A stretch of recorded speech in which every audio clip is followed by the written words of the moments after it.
Jai Hind students, how are you all of you? Once again from this side, I teacher Sound Prajapati welcomes you all intelligent and beautiful students on a very energetic and enthusiastic platform of learning, Physics Wala.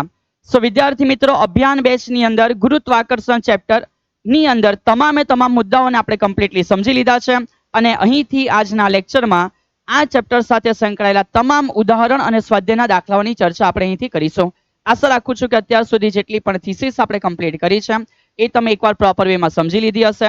હરેક થીસીસની સાથે important જેટલા બી equation છે એ તમામ equation તમને આવડતા હશે.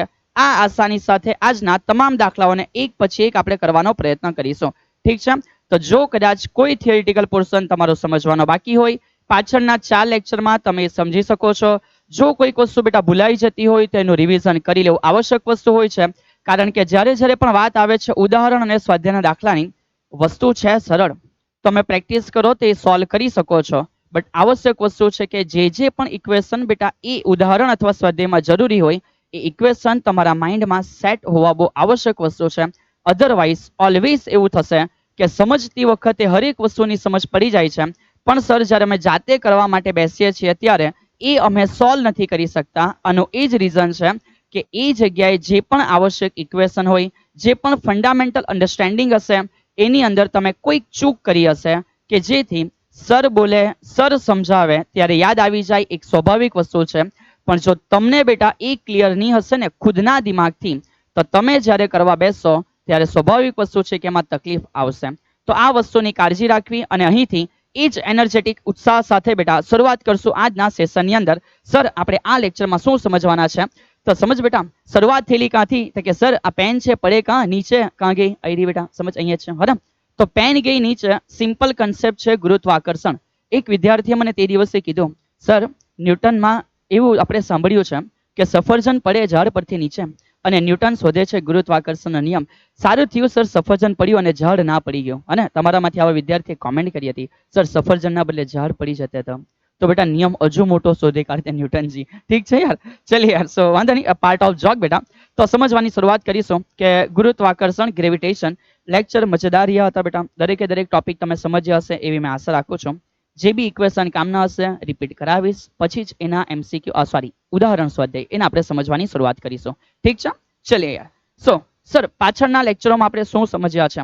તો sir તમને યાદ કરાવી દે કે બેટા સમજ સૌથી પહેલા આપણે કેપ્લરથી શરૂઆત કરેલી. તો કે હા સર, અને એ કેપ્લરની શરૂઆતમાં આપણે ત્રીજો નિયમ શીખેલા કે T square varies as R cube છે. ઠીક, ત્યાર પછી આપણે આવી ગયા કોના ઉપર? સર ત્યાર પછી આપણે સમજ્યા શું? ઓહો બોલ બેટા સમજ.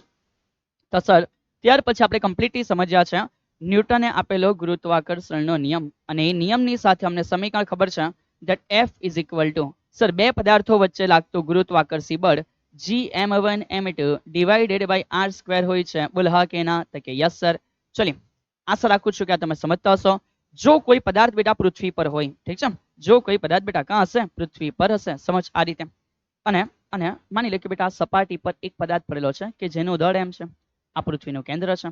તો આવા કેસમાં આ ગુરુત્વાકર્ષી બળ કેટલું હશે? આપણે લખી શકીએ કે જી એમઈ એટલે પૃથ્વીનું દળ, એમ એટલે પદાર્થનું દળ, છેદમાં બેની વચ્ચે અંતર આર નો વર્ગ. જો અહીં બેટા સપાટી પર હોય તો આર નો મિનિંગ આપણે આરી લખી શકીએ છીએ. આશા રાખું છું કે તમને ખબર હશે. એ પતી ગયા પછી આપણે કમ્પ્લીટલી અન્ડરસ્ટેન્ડિંગ ગુરુત્વ પ્રવેગ શું છે એ અંગે જોયું છે.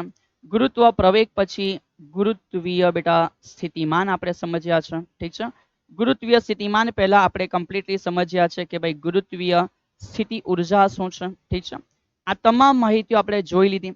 ત્યાર પછી આપણે આગળ વધ્યા, નિષ્ક્રમણ વેગ શું છે, નિષ્ક્રમણ ઉર્જા શું છે. ઠીક છે, તો આપણે સમજ્યા બેટા ESCAP એસ્કેપ વેલોસિટી. ઠીક છે, અને ત્યાર પછી આપણે ઘણી બધી ચર્ચાઓ કરી લીધી એ ઉપગ્રહ માટે છે. અને મોસ્ટ ઇમ્પોર્ટન્ટ વસ્તુ, આ બધી વસ્તુ આપણે જાણતા છે, મારી કોઈ ના નથી, પણ બેટા સમજ એક ઇમ્પોર્ટન્ટ ઇક્વેશન ઉપગ્રહ માટે જે સાવંત સરે કમ્પ્લીટ કરાવ્યું છે લાસ્ટ લેક્ચરની અંદર. ઠીક છે, તો લેક્ચર નંબર 4 ની અંદર ઉપગ્રહના આવર્તકાળનું સમીકરણ આશા રાખું છું કે તમે દરેક વિદ્યાર્થીઓને ખબર હશે. સર એવું લખી શકાય કે ટી સ્ક્વેર, એવું લખી શકાય કે T square is equal to 4π square divided by GM. ઠીક છે, અને આખાની બહાર મતલબ કે આ કૌંસની બહાર બેટા અહીંયા આર નો શું છે? ઘન છે. તો આ એક ઇનડાયરેક્ટ તમારે અહીંયા સાબિતી થઈ ગઈ કે ટી સ્ક્વેર એ આર ના ઘનના કેવા પ્રમાણમાં છે? સમપ્રમાણમાં છે. ઠીક છે, પણ આશા રાખું છું કે આ સમીકરણ એ બહુ ઇમ્પોર્ટન્ટ સમીકરણ છે તમારા ઘણા બધા દાખલાઓને બહુ સરળતાથી સમજવા માટે અને સોલ્વ કરવા માટે આ ઇક્વેશન તમને બેટા મદદરૂપ રહેવાનું છે. ધ્યાન રાખજો અહીંયા સરે કઈ બાબત તમને કીધી હતી તો કે સર અમને યાદ છે તમે એવું કીધું હતું કે સર આ ટી જે છે ને સપોઝ સર લખે છે ટી ચંદ્ર માટે, તો આ એમ જે છે ચંદ્ર કોની આસપાસ ઘૂમે તો સર પૃથ્વી માટે આવે. સમજ અહીંયા ચંદ્રની હતી પણ અહીંયા પૃથ્વી હતી બેટા, તો પૃથ્વી કોની આસપાસ ઘૂમે તો કે સૂર્યની આસપાસ.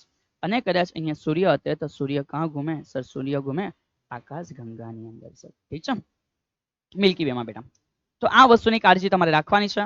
જો તમે અહીં સુધી ક્લિયર છો તો આજના લેક્ચરની અંદર આપણે કઈ બાબતોની ચર્ચા કરવાના છે એ પણ જોઈ લઈએ. દરેક અગત્યના જે ઉદાહરણ છે એ ઉદાહરણને વન બાય વન પકડીને સમજશો બેટા, ટેન્શન ના લેવો. તમારામાંથી ઘણા વિદ્યાર્થી કહે કે સર સ્વાધ્યાયના પણ દાખલા કરાવો. થોડા મેં દાખલા એટલા માટે રાખું છું કે તમે પોતે પ્રયત્ન કરી શકો, છતાં આપણે આ સેશન્સમાં સ્વાધ્યાયના દાખલા પણ કરીશું બેટા. ઠીક છે, અને ત્યાર પછી સમજ સર શું કહે છે, અમુક એવી ઇન્ફોર્મેશન તમને ખબર હોવી જોઈએ, તો એકવાર રિપીટ કરાવી દેમ છો કે પૃથ્વીની જે ત્રિજ્યા છે બેટા, હા ને, પૃથ્વીની સપાટીની ત્રિજ્યા છે, ધ્યાન રાખજો એ 6400 કિલોમીટર છે. લખી શકાય કે 6.4 ગુણ્યા 10⁶ મીટર. ત્યાર પછી જે પૃથ્વીનો દળ છે, યાદ રાખજો પૃથ્વીનો દળ બેટા 6 ગુણ્યા 10⁻24 કિલોગ્રામ છે. ત્યાર પછી જો સૂર્યના દળની જરૂર પડે તો એ પણ ધ્યાન રાખજો 2 ગુણ્યા 10⁻30 કિલોગ્રામ છે. ઠીક છે, આના પછી આપણને ખબર છે કે સર પૃથ્વીને સૂર્યની આસપાસ ભ્રમણ કરવા માટે જે સમય લાગે એ 365 દિવસ છે. આ દિવસ પરથી યાદ આવી ગયું કે એક દિવસનો મિનિંગ બેટા 24 કલાક આપણે સમજતા છે, મારી કોઈ ના નથી, પણ એક કલાકનો મિનિંગ એવો થઈ જાય કે સર 3600 સેકન્ડ આવે. તો આ 3600 ગુણ્યા 24 કરવાથી બેટા 86400 સેકન્ડ આવે. તો આ પણ નોલેજ તમને હોવું જોઈએ, કે એક દિવસનો મિનિંગ શું થાય છે 86400 સેકન્ડ થાય છે. આના સિવાય પણ ઘણી બધી અલગ અલગ ઇન્ફોર્મેશન છે, જેમ જેમ ચેપ્ટર આપણે આગળ વધારીશું તેમ તેમ તમને અનુક્રમે સમજાવતા જઈશું. ઠીક છે, ચલિએ તો અહીં સુધી કમ્પ્લીટલી રિવાઇઝ કરી ચૂકેલા છો અને રેડી છો ઉદાહરણના દાખલાઓને સમજવા માટે. Then just give your thumbs up કે yes sir we are ready for the lecture. ચલિએ શરૂઆત કરીએ બેટા. સો વેરી ફર્સ્ટ સમજ બેટા, અહીંયા જે આપેલું છે એને આપણે સમજીએ.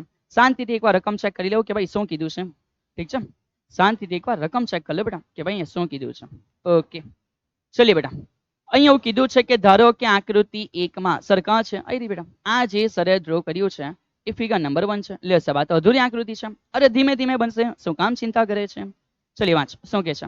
આકૃતિ 1 માં સૂર્ય નીચ પ્રિહેલિયન બિંદુ P, આગળ ગ્રહની ઝડપ વીપી અને સૂર્યથી ગ્રહનું અંતર બેટા એસપી જે આરપી છે એવું તમને કીધું. સર તમને સમજ નહીં પડ્યું, બહુ શાંતિથી સમજ. કેપ્લરજી પોતાનો પ્રથમ નિયમ એવો આપી ગયા હે કે દરેક ગ્રહ લંબવૃત્તીય કક્ષામાં ભ્રમણ કરે છે જેના કોઈ એક કેન્દ્ર પર સૂર્ય હોય. તો અહીં જસ્ટ ફોર એક્ઝામ્પલ એઝ્યુમ કરી લેવું કે આ જગ્યા ઉપર બેટા સન છે. ઠીક છે, એટલે કે સૂર્ય છે, અને કોઈ પ્લેનેટ છે, અને કોઈ પ્લેનેટ પી છે બેટા જે શું કરે છે, આવી લંબવૃત્તીય કક્ષામાં ગતિ કરે છે. કોઈ ના નથી, તો આ એની અલગ અલગ પોઝિશન બેટા જ્યાં ગતિ થતી હશે. તો કીધું છે કે એના માટે સૂર્ય નીચ બિંદુ સરે સમજાવેલું કે સૌથી નજીકનું જે બિંદુ છે. ઠીક છે, આને બોલાય બેટા સૂર્ય નીચ, એટલે કે સૌથી નજીકનું બિંદુ છે. ઓકે ચલિए તો સૂર્ય નીચ બિંદુ જે છે બેટા એ પી છે. ચલિए તો એક્સેપ્ટ કરી લો કે આ બિંદુ પી છે. હવે એવું કીધું કે અહીંયા જરા ગતિ કરતો હશે, મતલબ કે સમજ એનો રેખીય વેગ, એને આપણે વીપી કહેવાનો. અને શું આ કોઈ ડિસ્ટન્સ હોય કે નહીં હોય તો કે હોઈ શકે સર. તો એ જે ડિસ્ટન્સ છે એને આપણે કહીશું આરપી સુધીનો ડિસ્ટન્સ. ચલિए કોઈ ના નથી બેટા, અગાડી વધો. અને એવું કહે છે કે જે સૂર્યોચ્ચ બિંદુ છે એફિડેશન બેટા, તો સમજ, તો એ જે સૂર્ય ઉચ્ચ બિંદુ છે એ આગળ એના માટે એવું કીધું છે કે રાશિઓ. સર રાશિ એટલે સમજ નહીં પડી, તો બહુ સિમ્પલ વસ્તુ છે કે જો અહીંયા પણ આવેલું હોય સૂર્યથી સૌથી દૂરની પોઝિશન, તો એનો ડિસ્ટન્સ હશે તેને આર એ કહી દો. અને અહીંયા બેટા યુ ઘૂમે છે એવું સમજ. ઠીક છે, યુ ઘૂમે છે એવું સમજ. તો અહીંયા ઘૂમતી વખતે રેખીય વેગ વીપી છે, તો શું આ તરફ ઘૂમતી વખતે રેખીય વેગ હશે તો કે હા સર વીએ હશે. ઠીક છે સર, આ બંને સેમ હશે ના બેટા, અહીંયા આપણે જ સમજીને ક્લિયર કરવાના છે. સમજ સવાલ શું કહે છે, સાથે સંબંધ મેળવો. ચલિए તો તમારે બેટા આ આરએવીએ અને આરપીવીપી વચ્ચેનું રિલેશન લાવવાનું છે કે શું આ સેમ છે, હા કે ના. જો અલગ અલગ છે તો રિલેશન શું છે, એટલે કે કઈ રીતે વેગ મળે. તો એના માટે સૌથી પહેલા તમને સર જે આઈડિયા આપે છે સમજ બેટા. ઠીક છે, તો સૌથી પહેલા સમજ કે આ કયા પ્રકારની ગતિ થઈ રહી છે, તો કે સર કહી શકાય કે આ ગ્રહની ગતિ છે, એને અમે કોણીય ગતિ કહી શકીએ. ઠીક છે, તો જો આ કોણીય ગતિ હોય તો આપણે જાણીએ છીએ કે કોણીય ગતિમાં જે નિયમ એપ્લાય થાય બેટા એ કયો નિયમ છે? તો કે સર રેખીય ગતિમાં જેવી રીતે વેગમાન સંરક્ષણ એવી રીતે કોણીય ગતિમાં કોણીય વેગમાન સંરક્ષણ. તો સર લખવાની શરૂઆત કરે છે કે હે મારા વાલા વિદ્યાર્થી મિત્ર, કોણીય વેગમાન સંરક્ષણ અનુસાર આપણને ખબર પડે બેટા કે કોણીય વેગમાન કયા બિંદુ પાસે? પી બિંદુ પાસે. ઠીક છે, વિચ ઇઝ ઇક્વલ ટુ કોણીય વેગમાન કયા બિંદુ પાસે? એ પાસે. એટલે કે સૂર્ય નીચ બિંદુ પાસે ઇઝ ઇક્વલ ટુ સૂર્ય ઉચ્ચ બિંદુ પાસે બેટા. કોણીય વેગમાનનું સમીકરણ સર અમે તો ભૂલી ગયેલા છે. સર દાખલો છે કયો? અલા બેટા તમને ખબર પડી જવું જોઈએ કે આ ઉદાહરણ છે બેટા, હા ને 8 ની તમારા માટે બેટા 7.1 છે. ઠીક છે, ચાલ સમજ. તો સમજ સર શું કહે છે? આ કોણીય વેગમાન L ઇઝ ઇક્વલ ટુ આપણે ભણી ચૂક્યા છે કે R ક્રોસ P. બોલ હા કે બોલલા? તો કે હા સર. તો આનો મિનિંગ તો L ઇઝ ઇક્વલ ટુ લખી શકાય P એટલે mv છે અને આ R છે. સર અહીંયા ક્રોસ એટલે sin થીટા આવવા જોઈએ, પણ sin થીટામાં સમજ બેટા અહીંયા P અને R વચ્ચેનો ખૂણો 90 છે. તો ખબર પડે કે sin 90 હોય તો કે હા સર sin 90 નો જવાબ 1 છે. તો માર ગોલી બેટા L ઇઝ ઇક્વલ ટુ લખી શકાય mvr. આ મગજમાં રાખજે, આ રાખજે બેટા મગજમાં. ઠીક છે, એને તમે પુરવણીમાં નહીં લખો, આવશ્યક નથી. સો L નો મિનિંગ સર લખી શકે m એટલે આ જે ગ્રહ ગતિ કરે એનું દળ. હવે બેટા અહીંયા ગતિ કરતો હોય કે અહીંયા ગ્રહ ગતિ કરે, દળ તો સેમ રહેશે, એ થોડીને બદલાય. સો m v એટલે કે p પાસેનો વેગ, r એટલે કે p પાસેની ત્રિજ્યા, which is equal to L again m તો કે a પાસે, v a પાસે, r a પાસે. સો અહીંથી આરામથી સમજી શકો કે જે દળ છે ને એ શું થઈ ગયો? તો કે સર દળ કેન્સલ આઉટ થઈ ગયું. ઓકે, તો દળ અહીંયાથી કેન્સલ આઉટ થઈ ગયું. તો સમજ લખી શકાય કે માટે બેટા આ જે vp છે ને ના છેદમાં આપણે લઈ આવીએ va, તો ઇઝ ઇક્વલ ટુ અહીંયા બની જશે ra ના છેદમાં rp. આ આવી ગયું બેની વચ્ચે રિલેશન. સમજ સર કહી શકે કે આ બેની વચ્ચે શું આવી ગયું? રિલેશન. કે ભાઈ કઈ રીતે એકબીજા સાથે સંબંધ ધરાવે એ તમારી સમક્ષ હાજર છે, પણ એની સાથે સાથે એક બીજી બાબત જે ખબર પડી એ શું ખબર પડ્યું? સમજ એ એવું ખબર પડે કે સર આ સૂર્ય નીચ એટલે નજીકનું બિંદુ તો અંતર નાનું છે, સૂર્ય ઉચ્ચ બિંદુ એટલે કે દૂર છે તો અંતર મોટું છે. તો સર લખી શકે કે અહીં એકચ્યુઅલમાં r a એ મોટું છે કોના કરતા? rp કરતા. ઉપરની વેલ્યુ નીચેની વેલ્યુ કરતા મોટી છે. તો કે હા સર, તો ડેફિનેટલી ઉપરનો વેગ એ નીચેના વેગ કરતા મોટો હશે, તો જ ઇઝ ઇક્વલ ટુ લખી શકાય. સો માટે ખબર પડે બેટા કે vp પાસેનો વેગ એ વધારે હશે va ના વેગ કરતા. અને આ જે એક ઇમ્પોર્ટન્ટ વસ્તુ આપણને સમજ પડી છે ને એ સર ઓલરેડી આગળ કહી તો ચૂકેલા જ, પણ તમારા માટે બેટા એક નાની બીજી સાબિતી આ દાખલામાં પધારી ચૂકી છે. તો સમજ બેટા આજ પછી ધ્યાન રાખજે કે સૂર્ય નીચ બિંદુ પાસે જે પણ વેગ હોય ને એ વેગ કેવો હશે? વધારે હશે.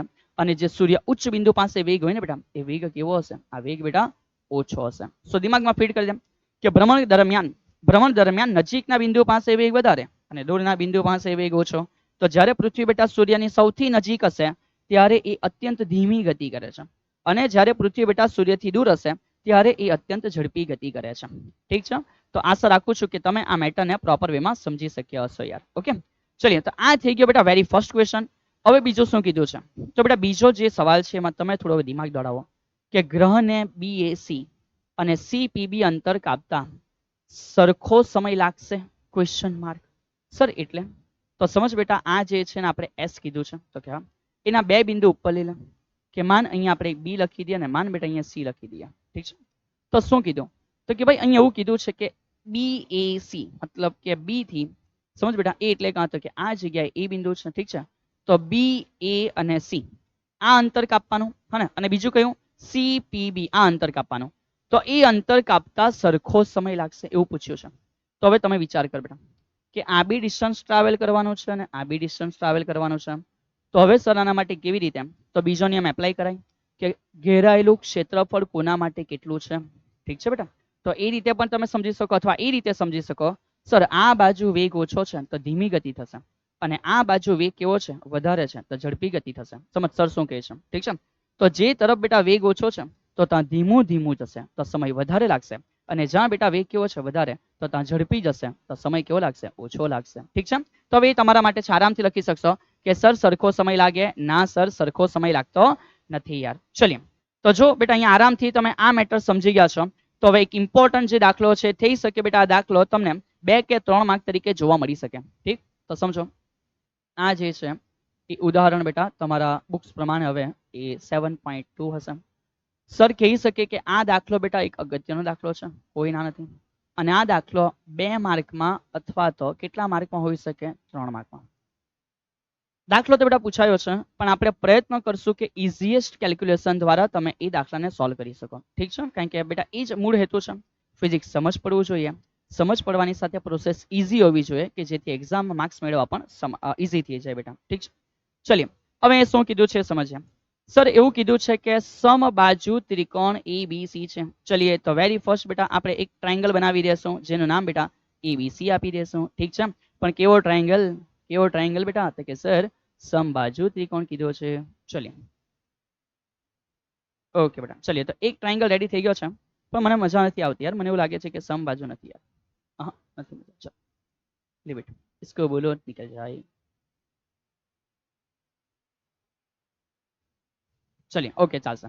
તો આ જે ટ્રાયંગલ છે બેટા સમજી લો કે આ કેવો ટ્રાયંગલ છે, તો કે એક સમબાજુ ટ્રાયંગલ આપણે લોકોએ લીધો છે. ચલીએ હવે અહીંયા બહુ શાંતિથી સમજો કઈ કન્ડિશન આપવામાં આવેલી છે અને કરવાનું શું છે. તો સર અહીંયા એવું કીધું છે કે એક સમબાજુ ત્રિકોણ છે એનું નામ ABC છે. તો આપણે પણ ધારી લઈએ કે માનો બેટા અહીંયા નામ A છે, આ તરફ નામ છે ને B કહી દઈએ અને આ તરફ નામ છે ને C કહી દઈએ. દરેક શિરોબિંદુ પર m દળ જેટલું દળ ધરાવતા 3 સમાન પદાર્થો રહેલા છે. તો એઝ્યુમ કરી લો કે અહીંયા દળ છે બેટા કેટલું? તો કે m દળ છે. અહીંયા પણ એક પદાર્થ છે જેનો દળ કેટલો છે? m છે. અને અહીંયા પણ એક પદાર્થ છે માન બેટા કે જેના માટે C બિંદુ પાસે જે છે એનો દળ પણ કેટલો છે? m છે. ચલીએ હવે આગળ નંબર 1 ત્રિકોણના મધ્ય કેન્દ્ર G પર મૂકેલા. ઓહો સર કોને ત્રિકોણનું મધ્ય કેન્દ્ર કહેવાય? તો સમજ બેટા સર તમને થોડી ઇન્ફોર્મેશન આપી શકે કે જ્યારે અહીંયાથી બેટા ઇટ ઇઝ ટુ બોલ્ડ, બહુ જાડી જાડી લાઈન છે. સમજ તો સમજ. ચલીએ તો સમજ બેટા કે જો અહીંયાથી આપણે એક લાઈન ડ્રો કરીએ છીએ તો એ સામેના ભાગે આ રીતે જશે. તો કે યસ સર. અહીંયાથી એક લાઈન ડ્રો કર બેટા તો એ સામેના ભાગે આ રીતે અડધી જગ્યાએ ટચ થશે. તો કે યસ સર. અને અહીંયાથી એક લાઈન ડ્રો કર બેટા જે સામેના ભાગે આ રીતે જશે. તો કે યસ સર. તો 3 એ 3 મધ્ય ગાઓ બેટા જે બિંદુ પાસે ભેગી થાય હે ને એને તમે એવું કહી શકો કે ત્રિકોણ માટે શું છે? તો કે એનું મધ્ય કેન્દ્ર છે. તો સમજ અહીંયા સવાલ એવો છે કે ત્રિકોણનું જે સેન્ટર પોઝિશન છે, આ સેન્ટર પોઝિશન ઉપર એ લોકો કેવું કીધું કે એક પદાર્થ મૂકેલો છે બેટા અને બિંદુને કીધું કે મધ્ય કેન્દ્ર G છે. તો કોઈ ના નથી, આ G બિંદુ છે બેટા. આ G બિંદુ ઉપર એક પદાર્થ છે જેનો દળ એવું કીધું કે ટ્વાઇસ m છે. ચલીએ આગળ વધીએ. પર કેટલું બળ લાગશે? તો સૌથી પહેલા બેટા અહીંયા દાખલો સમજવા પહેલા આન્સર શું આવે ને એ સમજી લે હે. તો બહુ ઇઝીલી સર એક હિન્ટ આપે છે. સમજ બેટા બહુ ઇઝીલી સર અહીંયાથી એક હિન્ટ તમારા માટે રેડી કરે છે કે સર કઈ રીતે. તો માન બેટા ચોરસ છે. આ ચોરસના 4 શિરોબિંદુ છે. તો કે હા સર ચોરસના 4 શિરોબિંદુ છે. તો ચોરસના 4 શિરોબિંદુ પર એઝ્યુમ કરી લે કે દરેકે દરેક ઉપર કંઈક દળ m મૂકવામાં આવેલું છે. તો કે ઓકે સર. હવે બેટા એવી એક જાહેરાત થઈ જાય.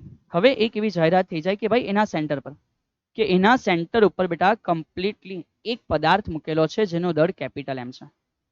ભલે ને આ કેપિટલ m કોઈ બી હોય. ચેક કર બેટા કે ગુરુત્વાકર્ષી બળ કયા મુજબ હશે? સર કયું બળ? અરે બેટા ગુરુત્વાકર્ષી બળ. ગુરુત્વાકર્ષી બળ કેવું હશે? સર આ કેપિટલ m અને આ રીતે એમ આકર્ષિત કરે. ઓકે આ જે છે એને આ બાજુ આકર્ષિત કરે, આ જે છે એને આ બાજુ આકર્ષિત કરે અને સર એવી રીતે આ જે છે ને અરે બોલો ઇસકો બોલો ઇધર ही चले बेटा. ઠીક છે? અને આ જે છે ને એને આ બાજુ આકર્ષિત કરે. તો હરેક માટે બેટા દળ સમાન છે ને સેન્ટર ઉપર બી દળ સમાન છે. હરેકનું દળ સમાન છે ને સેન્ટર ઉપર બી બેટા દળ સમાન છે. તો આવા કેસીસમાં ચેક કર બેટા મતલબ કે સમજ 4 હાથી તમને 4 બાજુથી ખેંચી રહ્યા છે. કે બાદ જશે? સર મારા ચિથરા ઉડી જશે. પણ સમજ કે તમે મજબૂત ઇન્સાન છે. You are the iron man. Assume that બેટા you are the iron man બેટા. समझ लोखंड से बना हुआ इंसान है आप. तो बेटा શું થશે? એકચ્યુઅલમાં 4 4 હાથી એક સરખા હશે અને 4 બાજુ બેટા આ રીતે તમને ખેંચે. તમે કોઈ જગ્યાએ નહીં જશે, તમે કોન્સ્ટન્ટ તે જ જગ્યાએ સ્ટેબલ હશે. બોલો હા કે ના? એક્ઝેક્ટ. તો આનો મિનિંગ એવો થયો કે બેટા આ પ્રકારના કેસમાં જો તમને પૂછે છે કે f આ m ઉપર ટોટલ ગુરુત્વાકર્ષી બળ કેટલું છે? તો જવાબ આવે બેટા 0. કેટલો જવાબ આવે? 0. સિમિલર વેમાં સમજ્યા સર શું કહે? અહીંયા બેટા 4 શિરોબિંદુ હતા એના બદલે 5 હોય, 6 હોય, 7 હોય કે 8 હોય, દરેકે દરેક ઉપર સેમ હતા ને અને દળ. તો સેન્ટર ઉપર કોઈ બી દળ કેમ નહીં હોય? આન્સર 0 આવશે. ઠીક છે? તો જો આ નોર્મલ અન્ડરસ્ટેન્ડિંગ તમે ક્લિયર કરી લીધી છે તો હવે અહીંયા શાંતિથી વિચાર. શું ત્રિકોણ છે? તો કે હા સર. ત્રિકોણના 3 શિરોબિંદુ પર સમાન દળ છે. તો કે હા સર m છે m છે m છે. તો ભલે ને સેન્ટર ઉપર કોઈ બી હોય, બેટા આન્સર કેટલો થાય? 0. જવાબ ખબર છે બટ યુ હેવ ટુ બેટા પ્રૂવ કે અહીંયા પૂછ્યું છે કે ત્રિકોણના મધ્ય કેન્દ્ર G પર મૂકેલા 2m દળના દળ પર કેટલું બળ લાગશે. સો અહીંયા તમારે જવાબ લાવવાનો છે અને આપણને ખબર છે બેટા એ આપણે એડવાન્ટેજ છે કે જવાબ કેટલો છે? 0 છે યાર. ઠીક છે? હા કે ના? ચલ કેટલી મજા આવે યાર દાખલો ગણવાની સાથે શરૂઆતમાં જવાબ ખબર હોય તો કેવી મજા આવે યાર. ઠીક છે ને? ચલીએ યાર. તો ધીમે ધીમે સમજતા ગયા. સર અહીંયા શું કહે છે સમજ બેટા. સૌથી પહેલા સમજ કે આના ઉપર કોણ કોણ બળ લગાડે. તો સર એ બી લગાડે, બી બી લગાડે અને સી બી લગાડે. તો જે લોકોના બળ લાગે છે બેટા એને આપણે એકવાર રિપ્રેઝન્ટ કરી દઈએ કે સર આના ઉપર એ પોતે આ તરફ એક ગુરુત્વાકર્ષી બળ લગાડશે. એઝ્યુમ કરો તો ઓકે બેટા. એવી રીતે બી કહેશે કે હે ભાઈ તમે મારા પાસે આવી જાઓ. ઠીક છે? તો આ તરફ બેટા બી પણ ગુરુત્વાકર્ષી બળ લગાડે અને એવી રીતે સી પણ કહેશે કે ભાઈ आप हमारे पास आ जाओ. તો સી પણ એવું કહે છે કે ભાઈ મારી પાસે આવી જાવ યાર. ઠીક છે? તો ત્રણે ત્રણ દિશામાં બેટા બળ લાગવાની શરૂઆત થઈ. તો એમાં સૌથી પહેલા સમજ આપણે એ માટે ડિસાઈડ કરી દીધું કે એ કઈ અક્ષમાં છે. તો એઝ્યુમ કરી લો બેટા આ એ માટે જે બળ લાગતું હશે એ વાય અક્ષમાં છે. એ કઈ અક્ષમાં છે? વાય અક્ષમાં છે. એટલે એને કોઈ પ્રોબ્લેમ નથી. પણ આ બેના જે બળ છે સમજ બી નો અને સી નો આપણે એક આકૃતિ પ્રોપર વેમાં તૈયાર કરશું જેથી ઓછામાં ઓછી ગણતરીથી દાખલો પતી જશે. ઠીક છે? તો સર હવે કહી શકીએ કે આપણે આના માટે એક કામ કરીએ કાલ્પનિક એક્સ અક્ષને ધારી લઈએ. સમજ બેટા સર શું કહે છે. આપણે અત્યારે એક કામ કરશું કે એક નાની કાલ્પનિક કઈ અક્ષ ધારી લઈએ બેટા? એક્સ અક્ષ ધારી લઈએ. તો સમજ સર શું કહે છે. ઇમાન બેટા અહીંયાથી સમથિંગ ધીસ સમજ સમથિંગ ધીસ બેટા આ રીતે આપણે એક નાની અક્ષ વિચારી લઈએ કે ભાઈ ધારો કે આવી એક અક્ષ છે બેટા. ઠીક છે? ઓકે તો સમજ હવે અહીંયા લખી શકાય કે જો બેટા આ તરફ લાગતું બળ એફ છે, આ તરફ લાગતું બળ એફ છે અને આ તરફ લાગતું બળ એફ છે. તો સૌથી પહેલા આ લોકોનું મૂલ્ય કેટલું છે? તો સર લખે છે બળના મૂલ્ય માટે. સૌથી પહેલું સેન્ટેન્સ બેટા સર લખે છે કે બળના મૂલ્ય માટે. તો બળના મૂલ્ય માટે લખી શકાય કે એફ જી પર એ દ્વારા બેટા કોના દ્વારા? એ દ્વારા. તો જી પર એ દ્વારા એ જ બળનું મૂલ્ય બેટા જી પર બી દ્વારા અને એ જ બળનું મૂલ્ય બેટા જી પર સી દ્વારા. સર આવું કેમ? કારણ કે સ્વતંત્ર રીતે તમે વિચારો તો બેટા ચેક કર એમ અને આ ટ્વાઇસ એમ, એમ અને ટ્વાઇસ એમ, એમ અને ટ્વાઇસ એમ બધા વચ્ચે ડિસ્ટન્સ ઇક્વલ છે. તો કે હા સર બધાનો ડિસ્ટન્સ ઇક્વલ છે અને કીધું છે એજી બીજી સીજી નો આન્સર બેટા 1 મીટર છે. તો સર લખી શક્યા સ્વતંત્ર બળ હશે કેટલું? તો માન બેટા આપણે એફ તરીકે દર્શાવીએ. આપણે ધારી લઈએ કે એફ છે અને એફ નો મિનિંગ સર જી પહેલાનું દળ એમ છે, બીજાનું દળ એટલે કે જે સેન્ટર ઉપર લાગે છે ત્યાં ટ્વાઇસ એમ છે, બેની વચ્ચેનું અંતર 1 છે અને આખાનો વર્ગ છે. તો આ ત્રણે ત્રણ બેટા આ ત્રણે ત્રણ બળનો મિનિંગ એફ છે અને એફ બરાબર એવું લખી શકાય કે સર 2 તો કે જી એમ બે વાર તો કે એમ સ્ક્વેર. ઠીક છે? શું લખી શકાય? 2g એમ સ્ક્વેર. નીચે તે એક જ તો કે હા સર. પણ હવે આપણે એને સમજીએ બેટા સદિશ સ્વરૂપે. તો વેરી ફર્સ્ટ અહીંયા જે સમજાવું છું એને બહુ શાંતિથી સમજજો બેટા. આ પોતે કઈ અક્ષમાં છે? તો કે સર આ પોતે વાય અક્ષમાં છે. તો એને મારે ગોલી બેટા અત્યારે સાઈડ ઉપર રાખ. જે બળ બેટા અહીંયા બી નું આવી રહ્યું છે એના માટે આ તરફ એક ઘટક હશે અને આ તરફ એક ઘટક હશે. તો કે હા સર અમને સમજ પડે. તો અહીંયા જે ખૂણો છે સમ બાજુ તે આખો 60 મતલબ કે એનો અડધો કેટલો થશે? 30 અંશ. તો સર અહીંયા ઝેડ એંગલ બન્યો. Yes sir. તો જો ઝેડ એંગલ બને તો ખબર છે કે બે અંદરના ખૂણા સમાન. આ 30 છે તો આ પણ કેટલો હશે બેટા? 30 હશે. તો જો આ 30 હોય આ બળની વેલ્યુ તો એફ જ છે. ભલે આ બાજુ હોય, આ બાજુ હોય કે આ બાજુ બેટા વેલ્યુ તો એફ જ છે. હા ને? ઠીક છે? તો સમજ સર એવું કહી શકે કે એફ માટે અહીંયા જ્યાં કોસ બને છે હા ને સોરી જ્યાં ખૂણો બને છે ત્યાં કોસ આવે. તો સર લખી શકે અહીંયા એફ કયા 30 બેટા? અહીંયા એફ કોસ 30 અને નીચે નીચે સર લખી શકે કે એફ કયા 30? તો બેટા એફ સાઇન 30. ઠીક? સમજ સર શું કહે છે? સર એવું કહે છે કે ઉપર ખૂણો છે ત્યાં કોસ, ખૂણો નથી ત્યાં સાઇન. તો એ જ રીતે સિમિલર વેમાં વિચારતા ખબર પડે કે હે મારા પરમ વિદ્યાર્થી મિત્ર એ જ સિમિલર વેમાં સી બાજુ માટે વિચારો તો એના બી બે ઘટક. સર એક ઘટક આ બાજુ અને એક ઘટક આ હશે નીચે હશે. તો અહીંયા પણ ખૂણો 30 હશે. તો કે હા સર. જો અહીંયા ખૂણો 30 અહીંયા પણ ખૂણો 30 છે કે ઓકે સર. અને જ્યાં ખૂણો બને ત્યાં તો સર ત્યાં આવે કોસ ઘટક. તો સર અહીંયા લખી શકે અગેન એફ કયા? કોસ 30 અને જ્યાં નહીં બને ત્યાં સર લખી શકે એફ કયા 30 બેટા? સાઇન 30. ઠીક છે? બોલીએ હા કે બોલીએ ના બેટા? તો જો તમે આરામથી આટલું સમજી ગયા છો દરેકે દરેક બળ વિશે તો આપણે અહીંથી શરૂઆત કરશું. સમજ બેટા સૌથી પહેલા સર શું કહે છે? એફ કોસ 30 અને એફ કોસ 30 સમાન મૂલ્ય પરસ્પર વિરુદ્ધ દિશા. હા સર મૂલ્ય સમાન દિશા પરસ્પર વિરુદ્ધ તે એકબીજાની અસરને નાબૂદ કરે. તો એ બે તો નીકળી ગયા. એ બે તો બેટા જાતે નીકળી ગયા. તો હવે સમજ ટોટલ બળ કેટલું બાકી રહ્યું? એક ઉપર વાળું એફ અને નીચે વાળા બે એફ સાઇન 30 એફ સાઇન 30 જે કાં છે નીચે છે. સમજ સર શું કહે છે? તો સર લખે છે બેટા કુલ બળ માટે. તો સર લખે છે બેટા સમજ કે જી પર કુલ બળ દરમિયાન એફ કોસ થીટા અથવા એફ કોસ 30 ઘટકો એકબીજાની અસર બીજાની અસર શું કરે છે? તો કે સર એકબીજાની અસર નાબૂદ કરે છે. ઠીક છે, ચલિए તો માટે હવે આપણે લખી શકીએ કે એફ ટોટલ કેટલું હશે બેટા? તો એફ ટોટલ એટલે એફ નેટ. તો સર એફ જે ટોટલ છે એ એક ઉપર એફ લાગી રહેલું છે? તો કે હા સર, પણ એ જે ઉપર લાગી રહેલું છે બેટા, ઠીક છે, એના માટે કઈ અક્ષમાં છે? તો કે સર એ છે વાય અક્ષમાં. તો સર લખી શકીએ ઉપર જે લાગતું બળ છે એફ છે વાય અક્ષમાં એટલે જે કેપ. બોલ હા કે ના? તો કે યસ સર, એ ઉપર લાગતું બળ એફ છે જે વાય અક્ષમાં એટલે કઈ કેપ? જે કેપ. ચલો હવે આવી જામ. તો એક ઉપર આ બેની અસર નાબૂદ. તો બે બળ નીચે છે એફ સાઇન 30, એફ સાઇન 30 નીચે એટલે માઇનસ જે કેપ. તો સર લખી શકીએ કે ભાઈ પ્લસ. સમજ સર શું કહે છે? પ્લસ. પ્લસ બે એવા બળ છે, બે એવા બળ છે જેની વેલ્યુ એફ સાઇન 30 છે. બે એવા બળ છે જેની વેલ્યુ કેટલી છે? બે એવા બળ છે જેની વેલ્યુ બેટા એફ સાઇન 30 છે. પણ એ કાં છે? તો કે સર નીચે છે. તો બેટા નીચે છે નો મીનિંગ કે માઇનસ જે કેપ. બોલ હા કે બોલના? તો કે યસ સર. સો માટે સર લખી શકીએ, સમજ બેટા, માટે સર લખી શકીએ કે એફ નેટ કેટલું થશે? તો સર આ એફ આવી ગયા જે કેપમાં પ્લસ 2f સાઇન 30 નો આન્સર બેટા 1/2 છે. અને આ આવી ગયા માઇનસ જે કેપ. 1/2 કેન્સલ. તો F plus J cap, F minus J cap. It means બેટા સમજ પડી જાય કે એફ નેટ અહીંયા જે ટોટલ આન્સર છે. લે બેટા ચેક કર કેટલો ઇઝીલી 0 છે પ્રૂવ થઈ ગયું. બોલ હા કે બોલના બેટા? કેટલું ઇઝીલી પ્રૂવ થઈ ગયું કે આ આન્સર કેટલો છે? 0 છે. સમજ પડી? है ना बेटा? इजी है ना बेटा? चलिए समझते કેટલું ઇઝીલી પ્રૂવ થઈ ગયું કે સર cos cos સમાન મૂલ્ય દિશા પરસ્પર વિરુદ્ધ. તો જેટલું બળ એક ઉપર છે એવી રીતે બે બળ નીચે છે. તો ઉપરનું બળ જે કેપમાં, નીચેનું બળ 2 વખત f sin θ છે સર, પણ નીચે જે કેપ છે તો માઇનસ જે કેપ. અને ટોટલ આન્સર કેટલો છે? 0 છે. તો ચલિए પહેલો જવાબ આશા રાખું છું કે બહુ ઇઝીલી તમે સમજી ગયા હશો જો ફિગર તમે સમજા છો તો. ઠીક છે, હવે અહીંથી આગળ વધીએ. જો શિરોબિંદુ બેટા એટલે આ આપણે લઈ આવ્યા પહેલાનો જવાબ. ઠીક છે, હવે આગળ વધીએ કે જો શિરોબિંદુ એ પર દળ બમણું કરવામાં આવે, ઓહો હો હો, ટુ નાઇસ બેટા, તો કેટલું બળ લાગે યાર?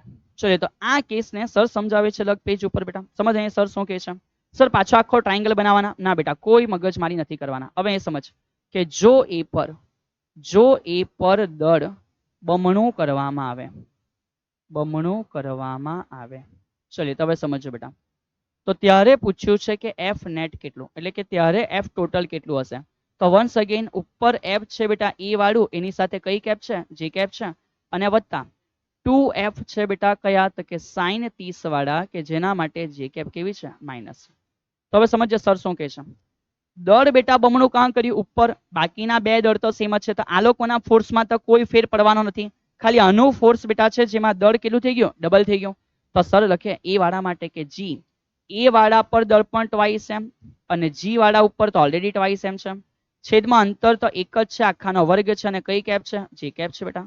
વત્તા આ 2 છે જી, જે બી અને સી ઉપર છે લોકોના દળ એમ હતા.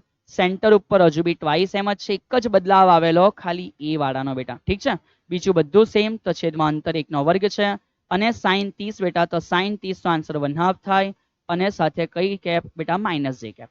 ચલિए તો માટે હવે લખી શકાય કે એફ નેટ કેટલું થશે? તો સમજ બેટા, 2 દુ 4 તો કે 4 જી એમ સ્ક્વેર ઇન્ટુ જે કેપ. ઠીક છે, બે બે કેન્સલ. તો કે હા સર, જે કેપ કેવો છે? તો કે માઇનસ. સર 2 ઓકે બેટા જી એમ અને એમ એટલે એમ સ્ક્વેર, અને કઈ કેપ? જે કેપ.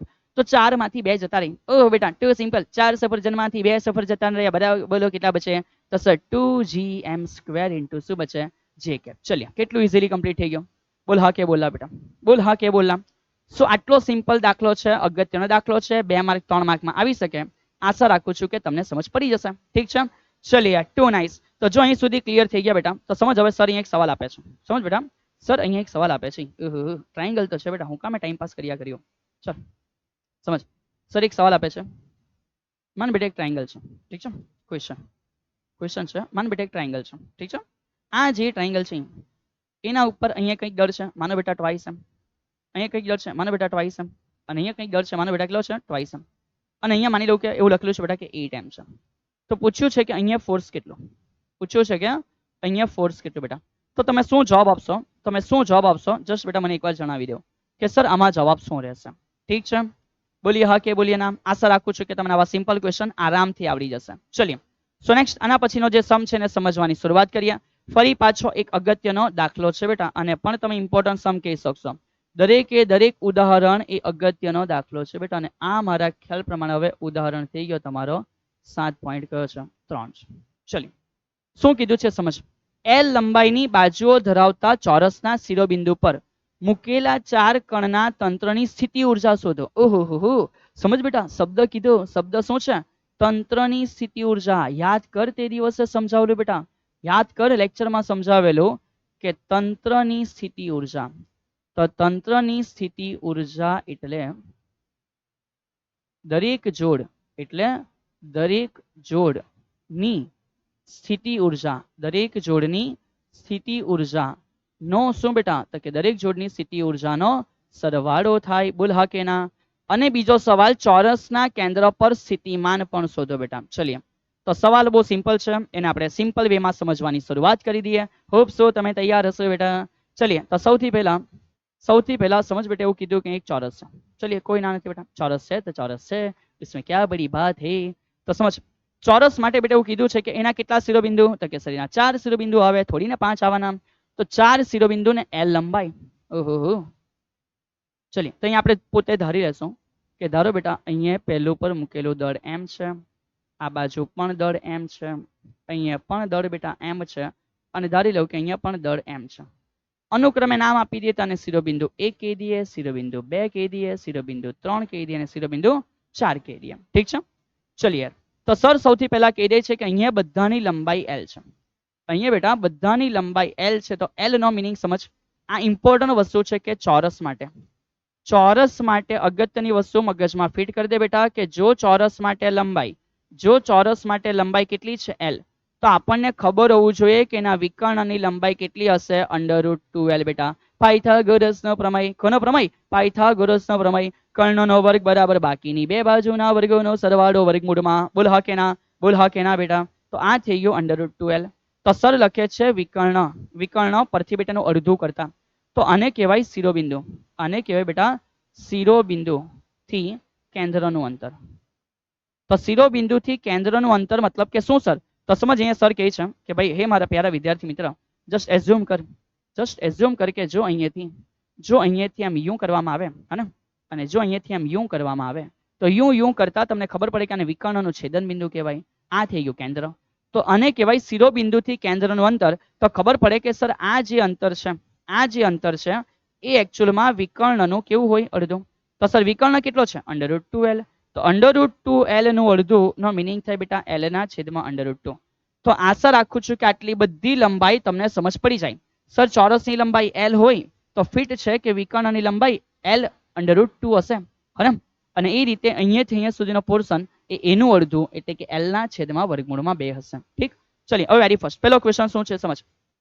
તો ભાઈ અહીંયા વેરી ફર્સ્ટ પહેલા ક્વેશ્ચનમાં એવું કીધું છે કે હે પરમ વિદ્યાર્થી મિત્રો, નંબર 1 સવાલ, તંત્રની કુલ પૂછ્યું છે સ્થિતિ ઉર્જા.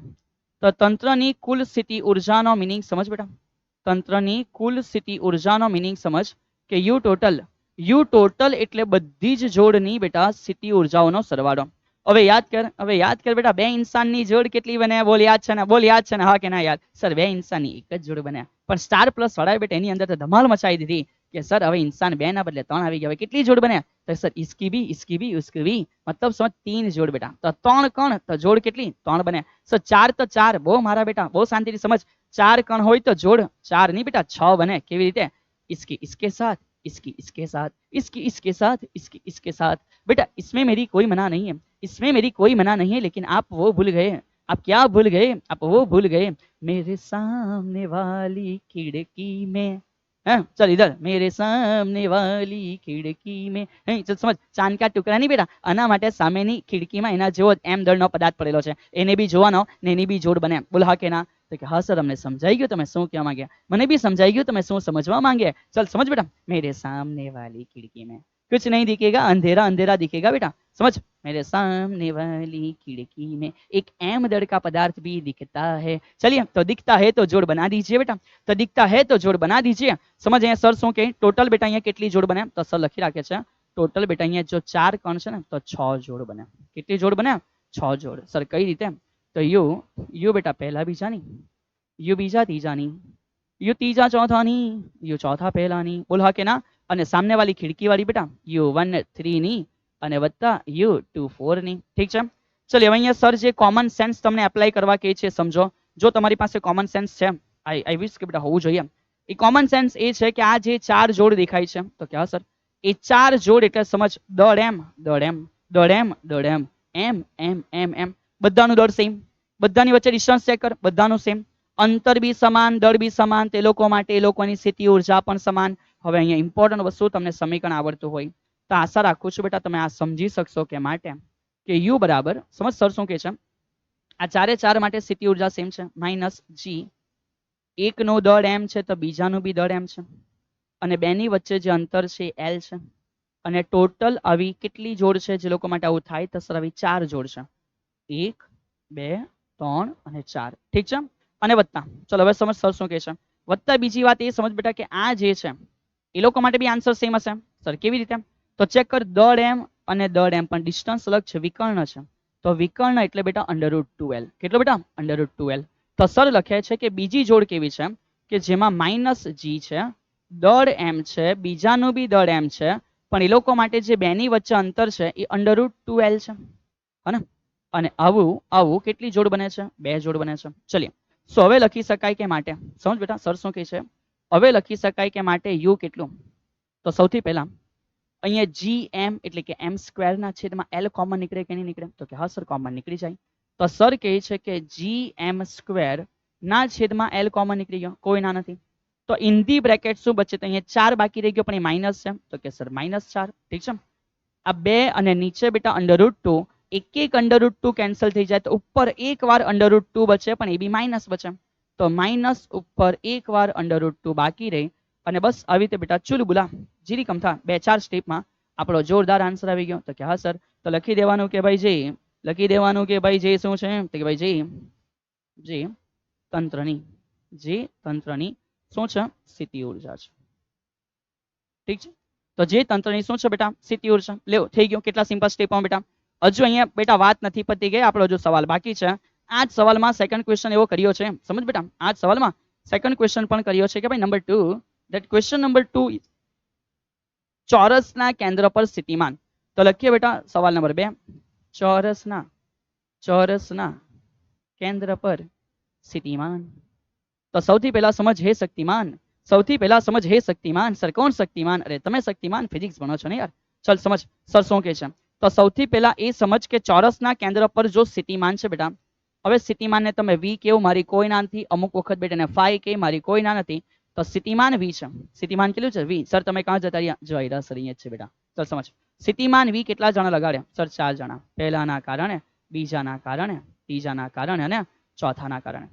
પણ ભલે ચારે ચાર ના કારણે લાગતું હોય મારી કોઈ ના નથી પણ સમજ સમજ બેટા અહીંયાથી અહીંયા ડિસ્ટન્સ સેમ, દળ પણ સેમ, ડિસ્ટન્સ સેમ, દળ સેમ, બધું સેમ સેમ. તો ચારે ચારનો આન્સર બી સેમ હશે તો કે હા સર. તો તેથી લખી શકે સર કે માટે સ્થિતિમાન જે નેટ એટલે બેટા ટોટલ ઠીક છે. તો ટોટલ સ્થિતિમાન કેટલું હશે? તો સમજ એકચ્યુઅલમાં સ્થિતિમાન માટે સર જી એકનો દળ એમ છે જેના લીધે લાગે છે બસ એનું જ દળ આવે બેટા. ઘટના માઇનસ હોય તો કે કોઈ ના નથી અને છેદમાં આવે સર ત્યાંથી અહીંયા સુધીનું અંતર. તો સર કહી ગયા કે શિરોબિંદુથી કેન્દ્રનું અંતર એલ ના છેદમાં √2 હોય તો આ ડિસ્ટન્સ થયું બેટા એલ ના છેદમાં √2 ઠીક છે. સર આખાનો વર્ગ બહુ મારા બેટા કાં આખાનો વર્ગ ક્યારે ભણાવ્યો અને ફીલ કર્યા કરે કઈ બી ફીલ કર્યા કરે. પણ આવા કેટલા જણા છે સર? આવા ચારે ચાર જણા લીધે સેમ લાગ્યા તો અહીંયા મલ્ટીપ્લાય બાય 4 હોય તો કે હા સર પહેલાનું વત્તા બીજાનું વત્તા ત્રીજાનું વત્તા ચોથાનું ચારે ચારનું સેમ છે તો સેમ મલ્ટીપ્લાય બાય 4. ચલિए તો હવે આન્સર છેદનો છેદ આવે અંશમાં. સો આન્સર તૈયાર થઈ ગયો બેટા. આન્સર તૈયાર થઈ ગયો માઇનસ છે તો કે હા સર 4 ઉપર ગયો √2 તો 4 ઉપર ગયો √2 જી એમ તો કે જી એમ બેટા ના છેદમાં કોણ બચ્યું તો કે ઓનલી એલ. બોલ હા કે બોલ ના. અને આ રીતે બેટા અતિ સિમ્પલ કેસમાં ચુલબુલા 2-3 સ્ટેપમાં બેટા તમારો દાખલો પતી ગયો. તૈયાર છે? સમજાઈ ગયું બેટા? સો ઇમ્પોર્ટન્ટ સમ છે. આશા રાખું છું કે સરળ ભાષામાં તમે સમજી રહ્યા હશો યાર. ઠીક છે ચલિએ તો જો તમને સમજ પડી ગઈ તો અહીંથી આગળ વધીએ બેટા. ઓહો મજેદાર બેટા એકદમ જોરદાર ઉદાહરણ છે. ઘણા ઇન્સાન આ ઉદાહરણને જોઈને એટલે બેટા એનો મતલબ કે યું થરથર થઈ જાય અને પછી બેટા એને છોડીને જતા રહે કે ચલ એક નહીં કરાતા શું ફેર પડે હે ને, એક નહીં કરાતા શું ફેર પડે. સમજ બેટા ફેર પડે શાની સાથે? ફેર પડે બેટા મનોવૃત્તિ સાથે. આ ફેર એ પડી જાય કે યાર ચાલ એકાદ બે નહીં કરીએ તો શું ફેર પડે યાર હે ને. પણ બેટા અધૂરું નોલેજ એ બહુ ખરાબ વસ્તુ છે. સો ઇટ્સ મોર બેટર કે જેટલા કન્સેપ્ટો શીખ્યા છે ને જેટલા માટે ઉદાહરણ સ્વધે આપ્યા છે એ જાણી લીધેલા, પ્રેક્ટિસ કરી લીધેલા બહુ આવશ્યક વસ્તુ છે બેટા. ઠીક છે, કારણ કે આવનાર પરિસ્થિતિ નથી તમે જાણતા કે નથી મેં જાણતો યાર. સો જ્યાં જ્યાં પણ બેટા તમારું મન એવું કહે ને કે ચાલ આ દાખલો ઠીક છે અને છોડી દઈએ, શું ફેર પડી જશે, આ છે તે છે, પણ કદાચ હોઈ શકે એમાં સમજવાની ઘણી અગત્યની વસ્તુ રહેલી હોય બેટા. ઠીક છે, ચલીએ તો જો એકદમ જ બિન આવશ્યક હશે તમે જણાવી દેતા છે, પણ કે જ્યાં જ્યાં પણ બેટા કોઈ વસ્તુ એવી છે જે સમજવી જાણવી આવશ્યક છે તે દાખલા કરવાની એક મજા હોય બેટા. ઠીક છે હા ને. સો લેવલ હાર્ડ છે, લેવલ ઇઝી છે, વસ્તુ એ નથી, વસ્તુ એ છે અંદર કંઈ નવું રહેલું છે, ભલે ઇઝી હોય કે ભલે ડિફિકલ્ટ હોય, અંદર કંઈક નવું રહેલું છે જે જાણવાની બેટા સમજવાની આવશ્યકતા છે, તો એ જરૂરી છે.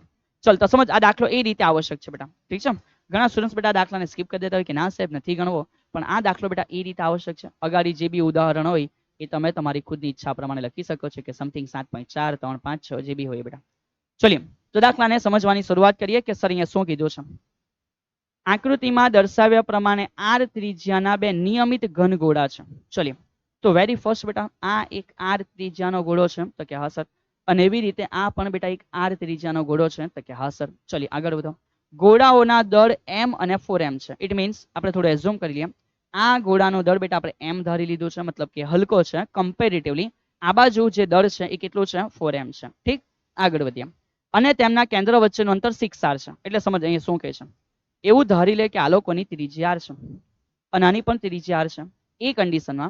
એ કન્ડિશનમાં અહીંથી અહીં સુધી બેટા બેના કેન્દ્ર વચ્ચે જે અંતર છે એ એઝ્યુમ કરી કે ચોપડી તમને કેટલું કહે છે 6r કહે છે. સર આ ફિગર આપેલી છે બેટા આકૃતિમાં દર્શાવ્યા પ્રમાણે, સમય બી દોરી રાખી છે, સમજવામાં ઈઝી રહેશે. ચલીએ તો બેની વચ્ચે અંતર 6r છે.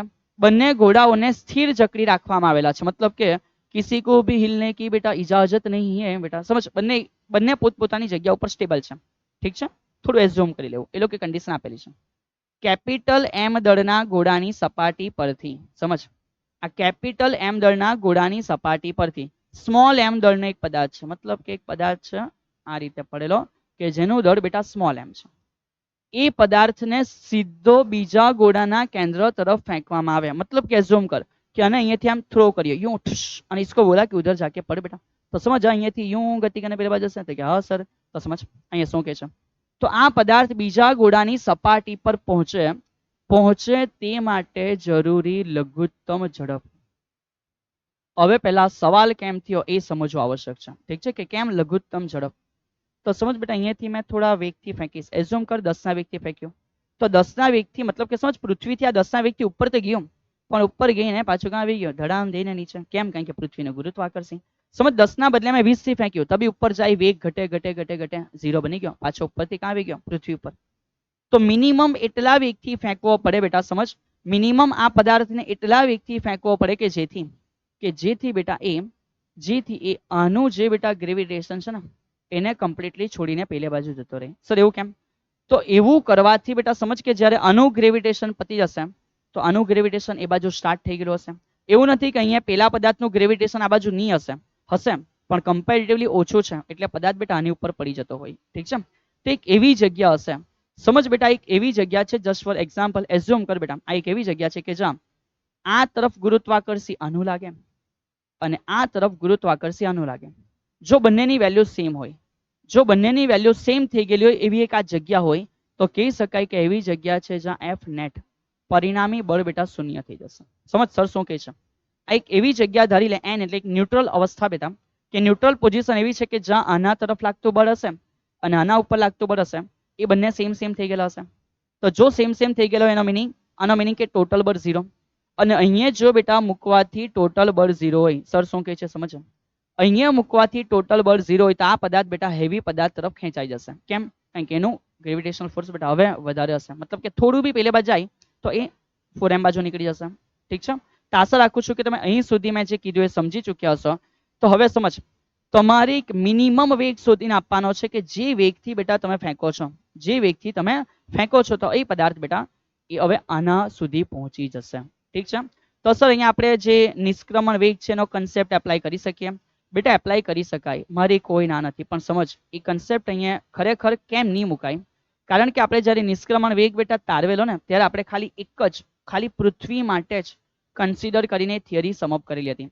પણ અહીંયા બેટા હવે પૃથ્વીની જેમ એક પદાર્થ છે એની નજીક બીજો બી પદાર્થ છે અને એના બી ગ્રેવિટેશનની હાજરી હોઈ શકે, એટલે તમે ડાયરેક્ટલી એ લઈ લો બેટા, એ એપ્લિકેબલ નહીં થશે યાર. ઠીક છે, ચલીએ તો સૌથી પહેલા શરૂઆત કરીશું બેટા એક એવી કન્ડિશન સુધી એને આપણે પહોંચાડી દઈએ અમુક વેગથી બેટા કે તે કન્ડિશન ઉપર બળ 0 થઈ જાય તો હવે આપોઆપ બેટા આ પદાર્થ પેલા પદાર્થ તરફ ખેંચાઈ જશે. તો હવે એના માટે આપણે અહીંથી શરૂઆત કેવી રીતે કરીએ છીએ સમજો. તો સર કહે છે કે બિંદુ n માટે સમજ કેવી રીતે શરૂઆત કરીએ.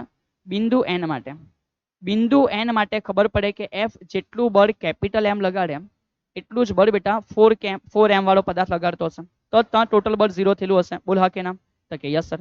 ચલીએ તો સર લખે છે કે જ્યારે આ સ્મોલ m નો પદાર્થ અહીંયા પહોંચી જાય, આ સ્મોલ m જ્યારે બેટા n ઉપર પહોંચી જાય ત્યારે તો ત્યારે કેપિટલ M નું ગુરુત્વાકર્ષી કેટલું? તો કે g. કેપિટલ M લગાડે છે સ્મોલ m ઉપર, પણ માન એનું કંઈક અંતર હશે. તો આકૃતિમાં કીધું છે કે અહીંયાથી અહીંયા સુધીના અંતરને એ લોકો સ્મોલ r લીધું છે. ઠીક છે, તો માની લે બેટા એ અંતર જે હશે એ સ્મોલ r નો સ્ક્વેર હશે અને which is equal two g.